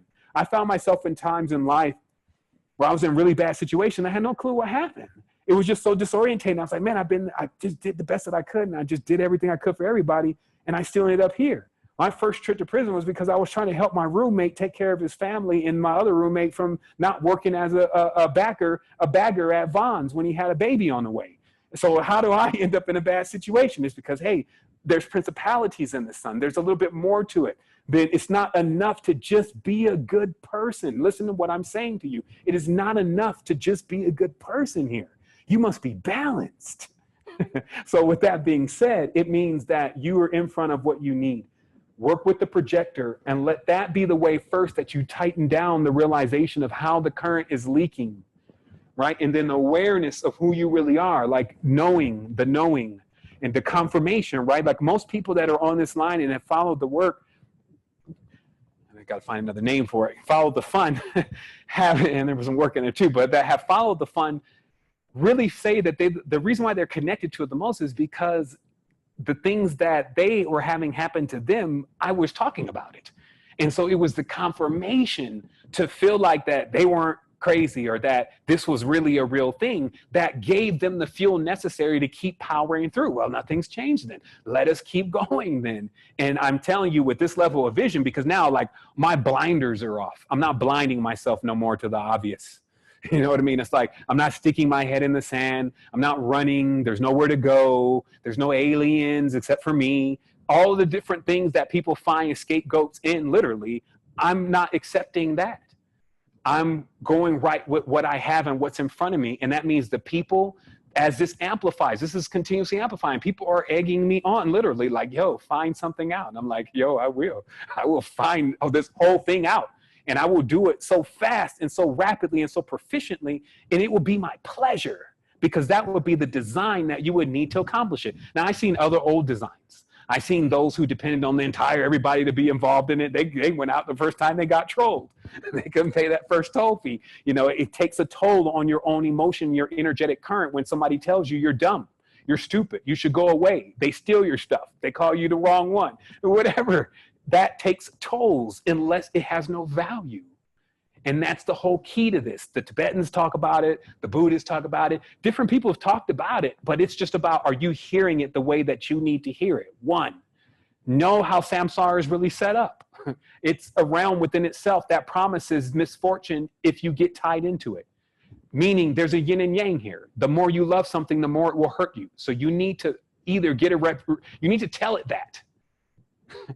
Be a man, be a woman, tell it that. The more we're going to get into each other, the more we're going to hurt each other unless we know that. Now we need to design something to where we don't do that. And that's how you start moving in adepthood. That's how adepts work. They know the problems. They're not trying to like sit there and ignore the problem, right? Or put the problem on someone else. Like, hey, fix my problem. You know, you got to work with the same principles everybody is working with when it comes to a cosmic energy. So that way it's no like, there's no brokers fees. You know what I mean? All of these middlemen, evangels, all of that kind of stuff in the pipeline of the energy. Now, what we're doing is we're working together. We got a huge pipeline open. We have a wellspring. What a wellspring is that there's so many things that need to be done with tribe and need to be done. Every time, you know, somebody puts a request in the queue, I'll be like, la-di-di-da, it's in the queue. It will get done because we're going to get it all done. And then the more people that come into it, it's like, hey, process this queue. Like Wendy is just processing a fat ass queue right now. She just got, she went through 150 blogs, and now people are seeing new blogs and they seeing them all tightened down and all that's there. You know, I've seen there's people that have been holding it down, and Dave is over there holding it down in crypto. Monica, Widgeby, Monica's over there hanging out with life over there, working with kids over here. I mean, Haru's over there, you know, they're still crafting up different things to keep everybody on the level. It's like it's still representing over there in the motherland. You got other people that are doing different things all over the place, and it's happening. And then it's just about, okay, let's centralize it and dial it in more. The more we have resources, which are not hard to get if we're focused on that, the more we have resources, the more infrastructure we can build. There's no reason to accumulate a bunch of resources and not do anything with it. I only have interest in bringing in billions of dollars to erect the first $1 billion structure that is about the fast forwarding of humanity's consciousness, because we're a bit behind at this point. And doing that and setting that as a goal, that's what I would want to achieve. Because imagine, they'd be like, yeah, all the other people, this one did this. You know, there's an anomaly right there. So setting those as your rewards. And also remember, fools rush in. You already have what you need. When you create other variations of it, it only amplifies things. It only reminds things to you. It confirms it. So we create these confirmations. That's why I was saying, you know, in talking to the sun, you know, sun was laughing at me. Real conversation. This did happen. Sun's laughing because I'm like, man, I've been pushing so hard for all these different people, man, and it seems like all they're doing is kicking me in the ass. Wait till you see what they're doing to me. They don't even pay attention to me no more, kid. And I'm doing everything up here. Fucking trust me. All that you got down there is my projector. And I'm telling you, as below stars, I mean, I'm talking about Tom Cruise, Bruce Springsteen, those kind of guys are actually getting more airplay, and I'm still hanging out in the sky doing things. So imagine what they got for you. Like, damn, son, that's deep. I guess I can't really complain anymore. You damn right you can't. But there is another level of this, though. See, every morning, you notice how all the things go crazy? Like all the monkeys go crazy, all the roosters go crazy, all the birds go crazy. Who do you think they're going crazy for? Because that's how we created our system. They give me props. I give them what they need. Now we got a great connection. But everything outside of that loop, they know not. So holler at you. I still got to keep moving through this every day. No sunset for the sun. Love you, son. That's how it happens. That's the only connection. That's all there is really to say. Let me keep going. Process these clouds. Nothing new under the sun. I don't really see any new ideas. You see what I mean? This is what's happening. But do you want more? You see what I mean? It's like we want more. We're like in a consumerist stage. So it's like, I need more. I need more of this. And it's like, well, enjoy what you have. Like sometimes when you wake up from a bad nightmare, and if there's somebody next to you that you really care about, maybe that you're even not in good terms with, you still hold them like, oh, shit, I'm glad we still together. Shit. You know, why? Because it's all in our minds. And getting control of these minds, seeing the machinations that have been attached to it, because you got some attachments. Like I've had people tell me, it feels like something attached to me. I even had, when one of my first DMT experience felt like I came out of a cocoon. Like it was like a Gremlins movie, like, what the hell is this? It's like, hey, all of those years you spent in that stage. So that breaking of those shells, you know, that vibratory frequency, that now narrows down into this calendar. Like in its power, for a person to want more, you only have to give yourself the time now. You need to give yourself time to run the course, to get the gauntlet, to sync this up, to learn this knowledge, really, why these trees connect, why those plants connect, why that color connects, why that tone connects, you know, and then as that connection, like you're already there. You see what I mean? Meaning that just to be in front of this knowledge from this end, because see, our in that is all knowing, it knows it. But this end, the lack of awareness side, to be at it now, it shows us a lot. So I'm just going to leave it like that. I'm not going to leave it time for responses. There's no need for responses. Like I've answered quite a few different questions in this conversation, but it's just understanding, meet us again on the 4th, and we'll be getting together with the resonators. I'll also be talking about how to create this for free. If some people are experiencing some extreme hardships, then we'll talk about how to get these resonators going. You may have to put more energy into it. You may have to be in there like, hi ho, with the log jam, you know, with the saw, and just making your own projector and nailing it in, but make it happen. I never seen not one person in my entire 10 years, a decade of working with consciousness publicly, a person that really, really wanted to get to it, not get it. It was the strangest thing. It really meant actually the people who weren't getting it and were complaining about it didn't really want it. That's what that showed. That's why I don't really like get into the whole feel sorry for people things and all that. I work in different ways. And you know, I have compassion, but realistically, you know, really when you get at it, like the whole universe will respond. Like you got to kick that door down. Like I've been in situations before. I was like, look, that's how I ended up learning about the talisman thing. I was like, man, they're going to throw away the key on me. This is ridiculous. 33 years? I didn't even do it. I didn't even do like to that magnitude. You guys are crazy. Let me call God. Somebody's got to figure this shit out, because I'm definitely not going for that. And I swear that's how it happened. I was like, man, I'm not giving up on myself, because you will be in life. See, some people have been defeated in those phases.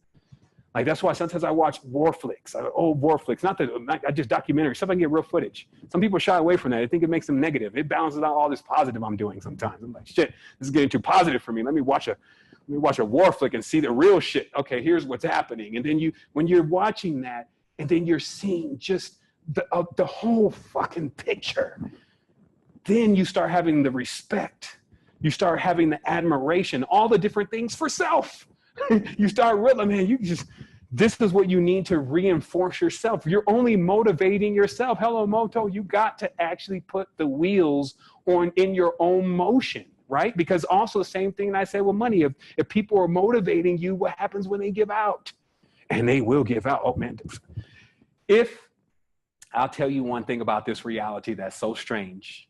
The lesson that encompanies being self-motivated, not depending on others to be your motivation, etc. If it takes spinning you around this planet 10 times, like 10 incarnations, for you to get that lesson, so be it. The parents are like, so be it.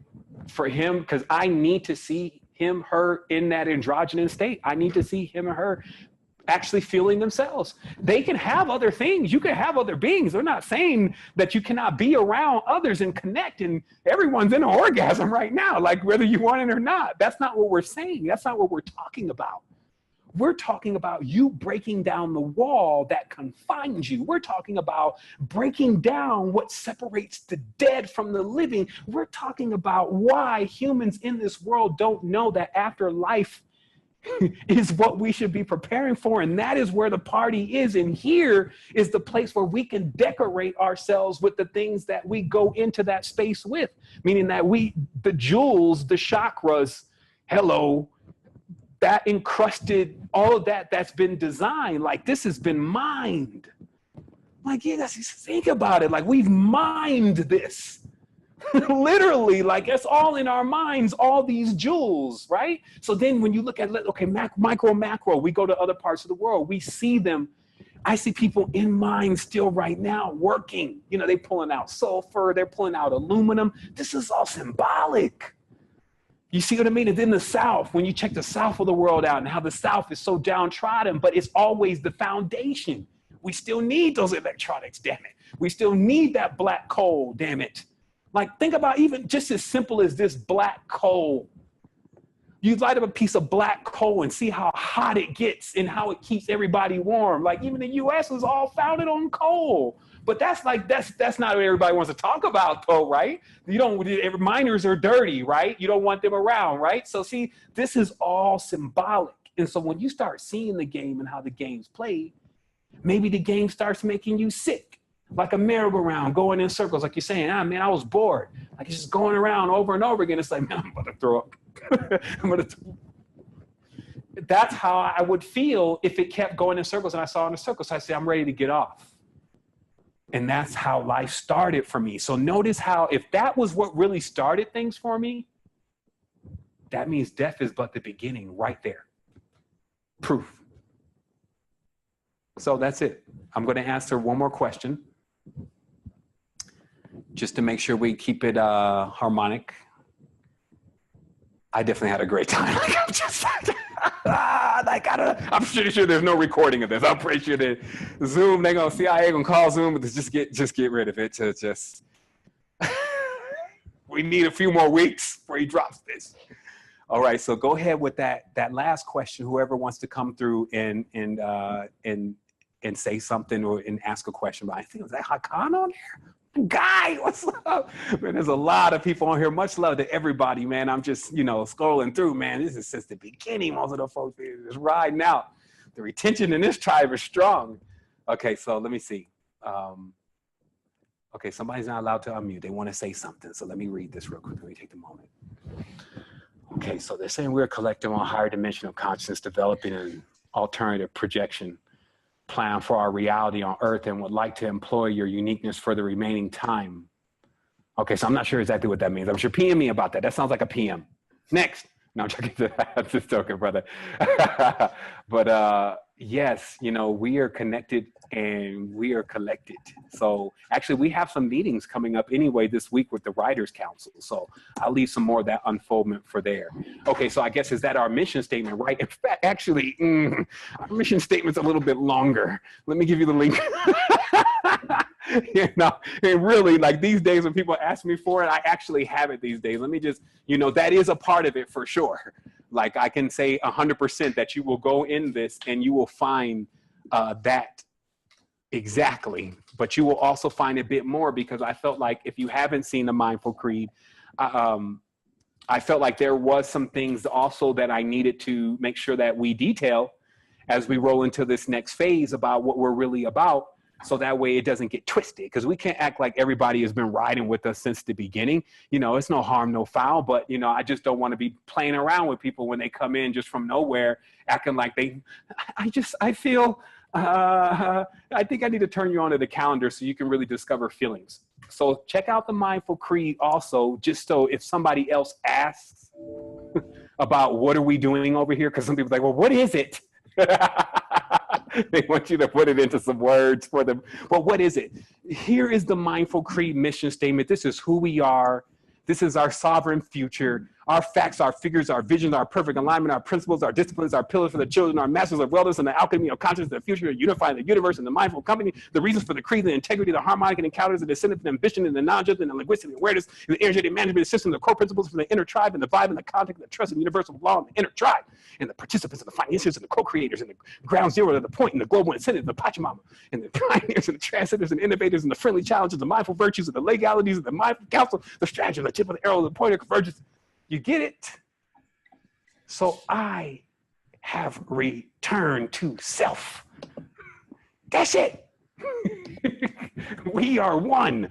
So that way, when someone comes and asks, like, what is it, Ray Schmerd, then we are one. Like, I don't know if there's any other one. Where like the Shakespeare, it's like, yeah, you was over there, you was over there. You see the whole play in that? It's like in a minute, like we were one. Like I told David, he was like, pick a username for me. We were working with an account on crypto, and I was like, all right.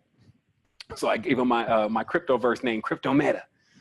And I was like, go ahead and use that because in the cryptoverse, we're one. So there may be a crypto meta over there. And they're like, well, who is he? Like, I don't know. He wrote all this spiritual crypto work. It was like he was 5 guys, but really one man. So that's what's up. I want to say wholeness and balance vibrations to everyone. Much love. We did this thing. Again, we got some more to coming in. We'll keep bringing it in, bringing more family involved, saying our honorings, working with our metaphysics, which is all we know. You know, staying in tune, like start being in color and being on point. Like I'm going to start creating some regalia. My folks going to be creating some regalia. That means, get on point with it. Like, have some fun with it. And all of the things that we're going to be creating, like I said, it's not just us creating everything. We're all creators. We are the outlets. We are the BMIs. We are the distributions. We are the empires of what this world had created to make. We are the mayors, right? The ones that bring the shippings and all of that. That's who we are. We're the conductors. We're the bridge. But see, we don't have the same tolls as the trolls. We actually run with free-flowing systems, pure magnetics, quiet stuff. You know what I mean? Only sound you hear is the singing and the dancing from our tribes and our animals and all of the things that are giving thanks to self. So all is self. Thank you, everyone, for participating. I'll be seeing you soon. Wholeness.